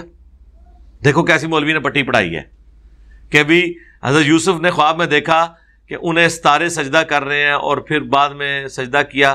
چلے خواب میں ستاروں نے سجدہ کیا اور پریکٹیکلی وہ ان کے ماں باپ نے اور ان کے بھائیوں نے انہیں سجدہ کیا، یہ تو خواب پورا ہو گیا نا. ٹھیک ہے، تو اس وقت سجدہ تعظیمی جائز تھا. حضرت آدم علیہ السلام کو فرشتوں نے کیا، یہ اس امت میں منع ہوا ہے نا. تو اس خواب کا اس خواب سے کیا لینا دینا ہے جس میں امام حنیفہ کی طرف منسوب کیا کہ انہوں نے قبر میں ہڈیاں سمیٹی ہیں نبی علیہ السلام کی، نعوذ باللہ. تو وہاں پہ اگر انہوں نے سجدہ کیا تھا ستاروں نے، تو پریکٹیکلی کس نے سجدہ کیا؟ ماں باپ نے. تو یہاں پہ ہونا چاہیے تھا ہڈیاں سمیٹی ہیں، تو پریکٹیکلی امام حنیفہ جو ہے وہ نبی علیہ السلام کو قبر مبارک سے نکال کے گلے لگا لیتے. کوئی اس قسم کا خواب ہوتا تو کوئی بات ماننے والی ہوتی. یہ جعلی ہے، جھوٹا ہے. اس گستاخانہ خواب کشف المحجوب میں ایک مسلمان کی زندگی کا کیا مقصد ہونا چاہیے؟ ایک ہی مقصد ہے جی، جنت کا حصول، اللہ کی رضا کے ذریعے، اس کے پیغمبروں کی اطاعت کے ذریعے. یہ مقصد ہونا چاہیے. اس کے لیے ذریعہ قرآن و سنت ہے، نبی علیہ السلام ہمارے آئیڈیل ہیں. مقصد جنت میں جانا ہے جی، اور کوئی مقصد نہیں. جس طرح بچپن سے ماں باپ آپ کو پٹی پڑھاتے ہیں نا کہ بڑے ہو کے اچھی نوکری کاروبار کرنا ہے، پھر تیری شادی ہم نے کرنی ہے، یہ مقصد بتایا جاتا ہے نا. انسان نے بھی تو بڑے ہو کے کہاں جانا ہے؟ مر کے قبر میں جانا ہے، اللہ کو جواب دہ ہونا ہے. پھر الٹیمیٹلی وہ جو نکلنا کیا ہے، یا جنت میں یا جہنم میں. تو انسان کی زندگی کا مقصد جنت میں جانا ہے. اس کے لیے ذریعہ پیغمبروں کی تعلیمات. اور اگر اس کو دوسرے طریقے سے ایڈریس کرنا ہے تو انسان کی زندگی کا مقصد اللہ کے غضب کے مقام جہنم سے بچنا ہے. اس کے لیے کیا کرنا ہے؟ انبیاء کی پیروی کرنی ہے. جو بخاری مسلم میں حدیث ہے کہ تم پروانوں کی طرح آگ پہ گرتے ہو اور میں تمہارے کمر بند سے پکڑ پکڑ کے تمہیں کھینچتا ہوں اس عذاب سے بچانے کے لیے. ٹھیک ہے، تو یہ ہے. اسلام میں خلافت ہے تو پھر پاکستان میں کیوں نہیں ہے؟ موجودہ صورتحال میں کیا خلافت واحد حل نہیں ہے؟ بالکل ہے جی، اس کے لیے ہم کوشش کر رہے ہیں نا. پاکستان میں نظام خلافت، میری ویڈیو دیکھ لینا جی. خالی ویلاگ تو نہیں بنانے نا، کرنا بھی ہے نا. پہلے مسلمان کر لیے نا، انہوں نے صحیح اللہ. جعلی والی ٹوپی جس میں سے سر بھی نظر آ رہا ہو، کیا اس میں نماز کا کوئی فائدہ ہے؟ دیکھو اور شکر کرو ننگے سر والی ٹوپی وہ آتی ہے. ٹھیک ہے، یہ ایشو عورت کے لیے ہو سکتا ہے کہ وہ ایسا دوپٹہ نہیں اوڑھے گی جس میں سے بال کی سیاہی باہر نظر آئے، کیونکہ سنن ابی داؤد میں حدیث ہے کہ جب عورت بالغہ ہو جائے تو ننگے سر اس کی نماز قبول نہیں ہوتی. عورت کے لیے نماز میں سر کا ڈھانپنا ضروری ہے، مرد کے لیے ضروری نہیں ہے. مرد کی ننگے سر بھی ہو جائے گی. اچھا، اب رہ گیا ٹوپی جعلی والی پہننا. تو اگر سائنٹیفکلی دیکھیں تو جو آپ نے بغیر جعلی والی ٹوپی بھی پہنی ہوئی ہے نا، اگر میں اس کو بھی خوردبین کے نیچے رکھ کے دیکھوں تو سوراخ تو اس میں بھی ہیں.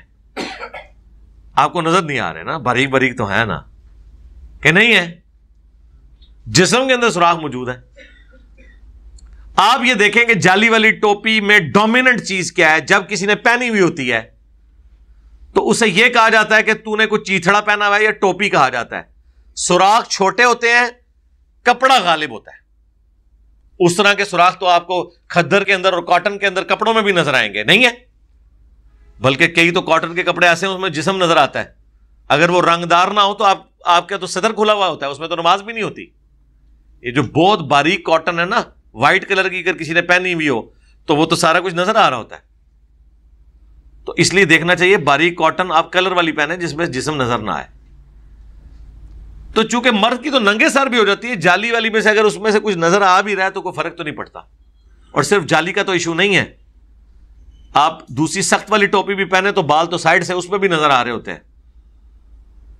یا تو مصباحی صاحب کی طرح کانوں کے اوپر بھی آپ پگڑی پہنے، سارے بال آپ کور کریں. بال کور کرنا مقصد نہیں ہے، بس سر کے اوپر ایک نشانی ہے. اہل حدیث تو آپ کو پتا ہے بالکل ادھر ٹوپی رکھتے ہیں، وہ تو سامنے بھی انہوں نے پفیں نکالی ہوئی ہوتی ہیں. ٹھیک ہے، تو جعلی والی ٹوپی پہنے، سخت والی ٹوپی پہنے، آپ کی مرضی، جو سی مرضی آپ ٹوپی پہنے، اس کے اوپر فتویٰ نہیں. اب اگلے دن ایک بندے نے کامنٹس کیے ہوئے تھے، میں نے بھی جعلی والی، میں نے جان بوجھ کے نا اب ٹوپی پہننے شروع کی ہے، اس لیے کہ لوگ پگڑی کو ہی نہ سمجھ لیں کہ یہی کوئی دین ہے پورا. ننگے سر اس لیے نہیں آتا کہ سنت یہ ہے کہ واضح و تقریر کے لیے جب نبی علیہ السلام آتے تھے پگڑی کا اہتمام کرتے تھے ممبر کے اوپر. اگرچہ جائز ہے ننگے سر بھی کوئی بات کرتا ہے, کوئی حرج نہیں ہے, لیکن اس میں پھر آپ کو پتہ ہے یہاں تو عوام جو ہے وہ انہی چیزوں کو دیکھتی ہے, اس نے پگڑی رکھی ہوئی ہے کہ نہیں, داڑھی پوری ہے کہ نہیں, کپڑے سنت کے مطابق ہیں کہ نہیں, گلاٹی ہے کہ کالر ہے. کہتے ہیں زمین گول ہے, آپ کے کرتے کے جو ہے نا وہ آستین چکور ہونی چاہیے. وہ اس کو چکور آستین دے پیچھے کروڑوں دا چندہ چھپ جاتا ہے. ٹھیک ہے, دنیا گول ہے, وچ دنیا سمائی ہوئی ہے چکور پیچھے, اس سے کچھ فرق پڑتا ہے تو وہ اس لیے بعض اوقات کرنا پڑتا ہے, ادروائز تو مجھے تو کوئی حرج نہیں. وہ کسی بندے نے لکھا جی وہ یہودی پہنتے ہیں جی یہ جالی والی ٹوپی. یار یہودیوں کو آپ نے ٹوپی پہنے ہوئے دیکھا ہے؟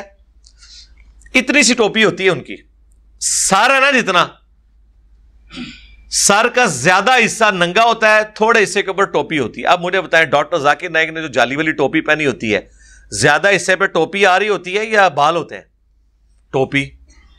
وہ تو ادھر بالکل ایسے ادھر ایک چھوٹی سی ٹوپی پہنتے ہیں. وہ تو سر پھر سکھوں کی بھی داڑھی ہے, یہودیوں کی بھی سچی داڑھی ہے, تو آپ داڑھی کا بھی مذاق اڑائیں گے.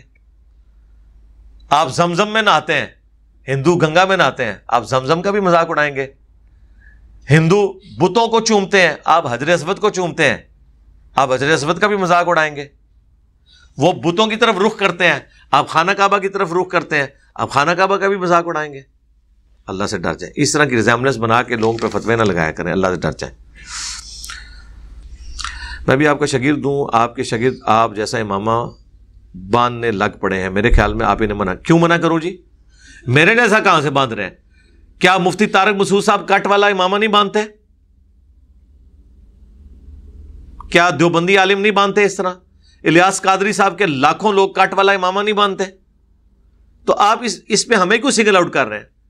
احمد بریلوی صاحب کی بھی تصویریں موجود ہیں, وہ کٹ والا امامہ نہیں باندھتے تھے. یہ کٹ والا امامہ اس لیے باندھا جاتا ہے کہ اس میں نماز پڑھتے ہوئے سجدہ میں ماتھا صحیح جمتا ہے. گول والی پگڑی اتنی زیادہ اوپر جاتی ہے کہ وہ بعض کا سجدہ صحیح نہیں ہوتا. تو اس میں آپ اس کے اندر بھی گھسے میں, ہم کسی کو منع نہیں کرتے, جس کا جس طرح دل کرتا ہے. ویسے میری ورگا امامہ حالے تک کوئی نہیں باندھ سکیا نا, اور شاگرداں نے جس طرح ٹوٹے پجے بننے نا تھوڑے سامنے نے, میرے نال تو نہیں بنے ہویا انہوں نے. میں نے ویلاگ بھی نہیں بنانا ہے اس پہ کہ یہ کیسے باندھا جاتا ہے. وہ اس لیے نہیں کہ میں کوئی سیکرٹ ہے, دعوت اسلامی والوں کے ویلاگز پڑھے میں, وہ آپ دیکھ لیں کیسے باندھا جاتا ہے. اسی طرح باندھتے ہیں. تو امامہ دیکھ کر پہچان ہوگی. ہمارا یہ امامہ کبھی بھی پہچان نہیں بنتا, اس کی وجہ یہ ہے کہ دعوت اسلامی والے بھی کٹ والا امامہ باندھتے ہیں. اب ان چیزوں کے اوپر تو آپ جھگڑے نہ کریں. باقی ہمارے اسٹوڈنٹس ہمیں کچھ امام لکھنا شروع کر دیا, انہوں نے امام کلیم کر دیا. وہ بتایا تھا یار وہ انجینئر محمد علی مرزا کو امام ہی لکھا جائے گا نا, EMAM, ٹھیک ہے. میں تو ویسے ہمارے جتنے قریبی اسٹوڈنٹ ہیں وہ تو مجھے استاد جی کہتے ہیں, اور میں اسی کے اوپر ہی خوشی محسوس کرتا ہوں. میں ٹیچر ہوں اور مجھے اسی پہ فخر ہے الحمدللہ. مجھے آج بھی یاد ہے, میں اپنی انجینئرنگ یونیورسٹی کے دوران بھی اپنے کلاس کے اسٹوڈنٹس کو بھی, اپنے جونیئرس کو بھی پڑھایا کرتا تھا فری. شوق تھا پڑھانے کا بھی, اور ایک اچھا ملن ساری کا سلسلہ تھا. تو میری بڑی خواہش تھی کہ انجینئرنگ یونیورسٹی میں ٹیچنگ میں آ جاؤں. اب وہ جو ہمارے ڈین تھے میکینیکل انجینئرنگ کے, جو سب سے بڑی پوسٹ ہوتی ہے اس فیکلٹی میں, وہ میرا فائنل ایئر کا پروجیکٹ بھی ان کے پاس تھا, اور مجھے جانتے بھی تھے, عزت بھی بڑی کرتے تھے. ان کا بیٹا بھی میرے پاس FSC میں پڑھتا رہا فری, اس کا میرٹ بھی بن گیا, وہ بھی انجینئر بن گیا. میرے ہاسٹل میں آ کے پڑھتا تھا میرے پاس. میں کسی کے گھر کبھی نہیں جا کے پڑھایا, جس کو بھی پڑھایا کہا کہ میرے پاس آ جاؤ. تو مجھے وہ نا, انہیں پتا تھا اسے ٹیچنگ کا شوق بھی ہے. مجھے انہوں نے کہا ٹیچنگ تم کہو گے تو آج میں تمہیں رکھ لوں گا, لیکن فائدہ نہیں جب تک پریکٹیکل لائف میں نہیں جاتے. ہاں جب کبھی دوبارہ دل کیا نا ٹیچنگ کا تو آ جانا, فی الحال تم پریکٹیکل لائف میں جاؤ. اور وہ واقعی بات ٹھیک ہے, کسی بھی انجینئر کو کم از کم 10-12 سال پریکٹیکل لائف میں لگانے کے بعد ٹیچنگ میں آنا چاہیے. اگرچہ پریکٹیکل میکینیکل انجینئرنگ میں تو بالخصوص زیادہ تر پریکٹیکل ہے کیونکہ مشین سے تعلق ہے, وہ کرواتے ہیں ورک شاپس وغیرہ, لیکن اتنا بڑا تجربہ نہیں ہوتا جب تک آپ, ایک تو یہ کہ آپ ایک لیب میں جا کے کوئی ایک جاب بنا رہے ہیں، اور ایک ہے کہ پریکٹیکل لائف میں آپ جاب بناتے ہیں جس سے آپ کی نوکری جڑی ہوئی ہے، نفع نقصان جڑا ہوا ہے۔ اس جہان میں اور اس جہان میں بڑا فرق ہے۔ ہاں، تو اس وقت تو ایک انسان کافی کچھ لرن کرتا ہے، پھر ہیومن مینجمنٹ انسان سیکھتا ہے، پھر ٹیچنگ میں آئے بندہ۔ بہرحال تو مجھے بڑا شوق تھا، خیر جب پریکٹیکل لائف میں آئے تو وہ ایک بڑی ٹف جاب تھی، پھر اس میں ایک اپنا ٹیسٹ تھا۔ ہمارے جو ڈیفنس کی جاب تھی اس میں کافی کچھ سیکھنے کو ملا، تو وہ سارا وہ شوق اس وقت نا وہ اس طرف کنورٹ ہو گیا۔ پھر اللہ تعالیٰ نے جناب، ہمیں کیا پتا تھا اللہ تعالیٰ نے ہمیں یہ ٹیچر بنانا ہے۔ دیکھیں دنیا میں اکثر کہتا ہوں ہزاروں کنگ ایڈورڈ میڈیکل کالج کے فارغ ہوئے ہوئے ڈاکٹرز آئیں گے، مر جائیں گے، ان کی اولادیں بھی انہیں یاد نہیں رکھیں گی، لیکن ڈاکٹر اسرار کو، یہ والے ڈاکٹر اسرار صاحب نہیں، اوریجنل والے، یہ تو ڈمی میوزیم سے آئے ہیں، ٹھیک ہے، یہ والے ڈاکٹر اسرار صاحب نہیں، کیمرہ پیچھے کرو جی، دکھاؤ نا ان کی باتیں۔ وہ جو ڈاکٹر اسرار صاحب ہیں ان کو سب لوگ یاد کریں گے، کیونکہ انہوں نے اپنی لائف اسلام کے لیے لگائی ہے۔ اس طرح میں اپنی یونیورسٹی میں پوزیشن ہولڈر تھا، میرے جیسے ہزاروں میکینیکل انجینئر مجھ سے پہلے نکلے ہیں، میرے بعد بھی آئیں گے، لیکن سر اب تو یہ ہے کہ آپ انجینئر محمد علی مرزا پورا بولنے کی ضرورت ہی نہیں ہے۔ آپ دنیا کی کسی مسجد میں چلے جائیں اور آپ کہیں کہ وہ ایک بس انجینئر کا لفظ بولیں، اس کے بعد بجائے آپ میرا نام لینے کے یہ کہہ دیں کہ ہم نے ایک انجینئر بلایا ہے، وہ ہمارا یہ یہاں کا جو الیکٹریسٹی کا سسٹم ہے وہ دیکھے گا، پھر سانس ان کا بحال ہوگا۔ ورنہ کسی مولوی سے آپ انجینئر کا لفظ یہ چیک کر لیں، آپ انجینئر لفظ بولے تو آپ اس کے چہرے کو دیکھیں تو سر پھر یہ دیکھ لینا اللہ کے لیے اگر آپ زندگی لگاتے ہیں تو پھر کہاں تک بات جاتی ہے۔ الحمدللہ میرے علاقے میں تمام مساجد اہل سنت کی ہیں، میں بڑی تیزی سے نماز تراویح پڑھاتے ہیں۔ اہل سنت سے مراد بریلوی دیوبندی، اہل سنت تو ہم بھی ہیں منہج کے اعتبار سے، آپ یہ لکھا کریں بریلوی دیوبندی حنفی۔ کیا میں اپنے گھر میں نماز تراویح کا اہتمام کر لوں؟ ٹھیک ہے، بالکل کریں جی، کیوں نہ کریں۔ تلاوت سن لوں آٹومیٹک نہ کرو جناب، قرآن ہاتھ میں پکڑ کے خود پڑھیں، آٹومیٹک۔ لفظ کاہن سے کیا مراد ہے، اور آج کل کاہن لوگ کون ہے؟ کاہن یہ نجومی ہے۔ صحیح مسلم حدیث ہے، جو کسی کاہن کے پاس گیا مستقبل کا پتہ کروانے کے لیے 40 دن تک اللہ تعالیٰ اس کی کوئی نماز قبول نہیں کرے گا۔ حضرت سلیمان علیہ السلام کے مصاحب کے پاس جو کتاب کا علم تھا جسے وہ تخت دربار میں لے آئے، وہ کتاب کا علم آج کس کے پاس ہے؟ مصباحی صاحب کے پاس، ثاقب رضا مصطفی صاحب کے پاس، ظاہر ہے جو کسٹوڈین بنے ہیں انہی کے پاس ہوگا نا، میرے پاس کہاں سے ہونا ہے؟ ہم تو اس واقعے کو اس طرح مانتے ہی نہیں ہیں جیسے وہ بیان کر رہے ہیں، اس میں سے جو رزلٹ نکال رہے ہیں۔ ہم تو اسے ایک کرامت کے طور پہ مانتے ہیں، اور کرامت اس وقت مانی جاتی ہے جب ہو جائے، کسی دوسرے کی کرامت سے کسی تیسرے کی کرامت ثابت نہیں ہوتی۔ واللہ عالم وہ جن تھا، فرشتہ تھا، یا کوئی پیغمبر تھا جس کے پاس وہ علم تھا۔ تخت بلقیس والا واقعہ، اس پہ میری ڈیٹیل ویڈیو آپ دیکھ لیں تو انشاءاللہ تعالیٰ آپ کے 14 طبق روشن ہو جائے گی انشاءاللہ تعالیٰ۔ عثمان بھائی پرچیاں لگی ہے، ٹائم ہو گیا میرا، مکائیے جی، مکائی چھوڑیے، ہیں جی مکائی چھوڑیے، فاتحہ تو نہیں پڑھنی؟ اللہم انی اسألک بانک انت اللہ لا الہ الا انت الاحد الصمد الذی لم یلد ولم یولد ولم یکن لہ کفوا احد وإلہکم الہ واحد لا الہ الا هو الرحمن الرحیم الف لام میم اللہ لا الہ الا هو الحی القیوم اللہم صلی علی محمد وعلی آل محمد اللہم ربنا آتنا فی الدنیا حسنہ وفی الآخرۃ حسنۃ وقنا عذاب النار ربنا آتنا من لدنک رحمہ وہیئ لنا من امرنا رشدا لا الہ الا انت سبحانک انی کنت من الظالمین اللہم اغفر لحینا ومیتنا وشاہدنا وغائبنا وصغیرنا وکبیرنا وذکرنا وانثانا اللہم من احییتہ منا فاحیہ علی الاسلام ومن توفیتہ منا فتوفہ علی الایمان۔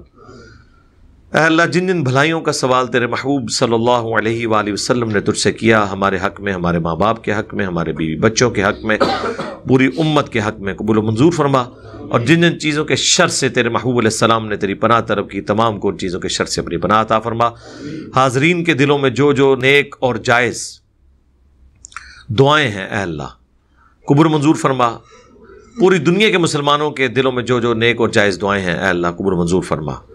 اے اللہ حاضرین کے چھوٹے بڑے جو رشتہ دار فوت ہو چکے ان کی مغفرت فرما، جو گھر والوں میں سے بیمار ہیں ان کو شفا عطا فرما، تمام مسلمانوں کی تمام دینی دنیاوی جسمانی روحانی ظاہری باطنی پریشانیاں تکلیف مصیبتیں دکھ بیماریاں دشواریاں دور فرما۔ اے اللہ ملک پاکستان کی خیر فرما، پورے عالم اسلام کی خیر فرما، اندرونی اور بیرونی خطرات سے محفوظ فرما، پوری دنیا میں مسلمان خصوصاً کشمیر میں، انڈیا میں، فلسطین میں، چائنا میں، افغانستان میں، عراق میں، شام میں جہاں کس پرسی کی زندگی گزار رہے ہیں، یمن میں اے اللہ غیب سے ان کی عزت آبرو جان و مال کی حفاظت فرما۔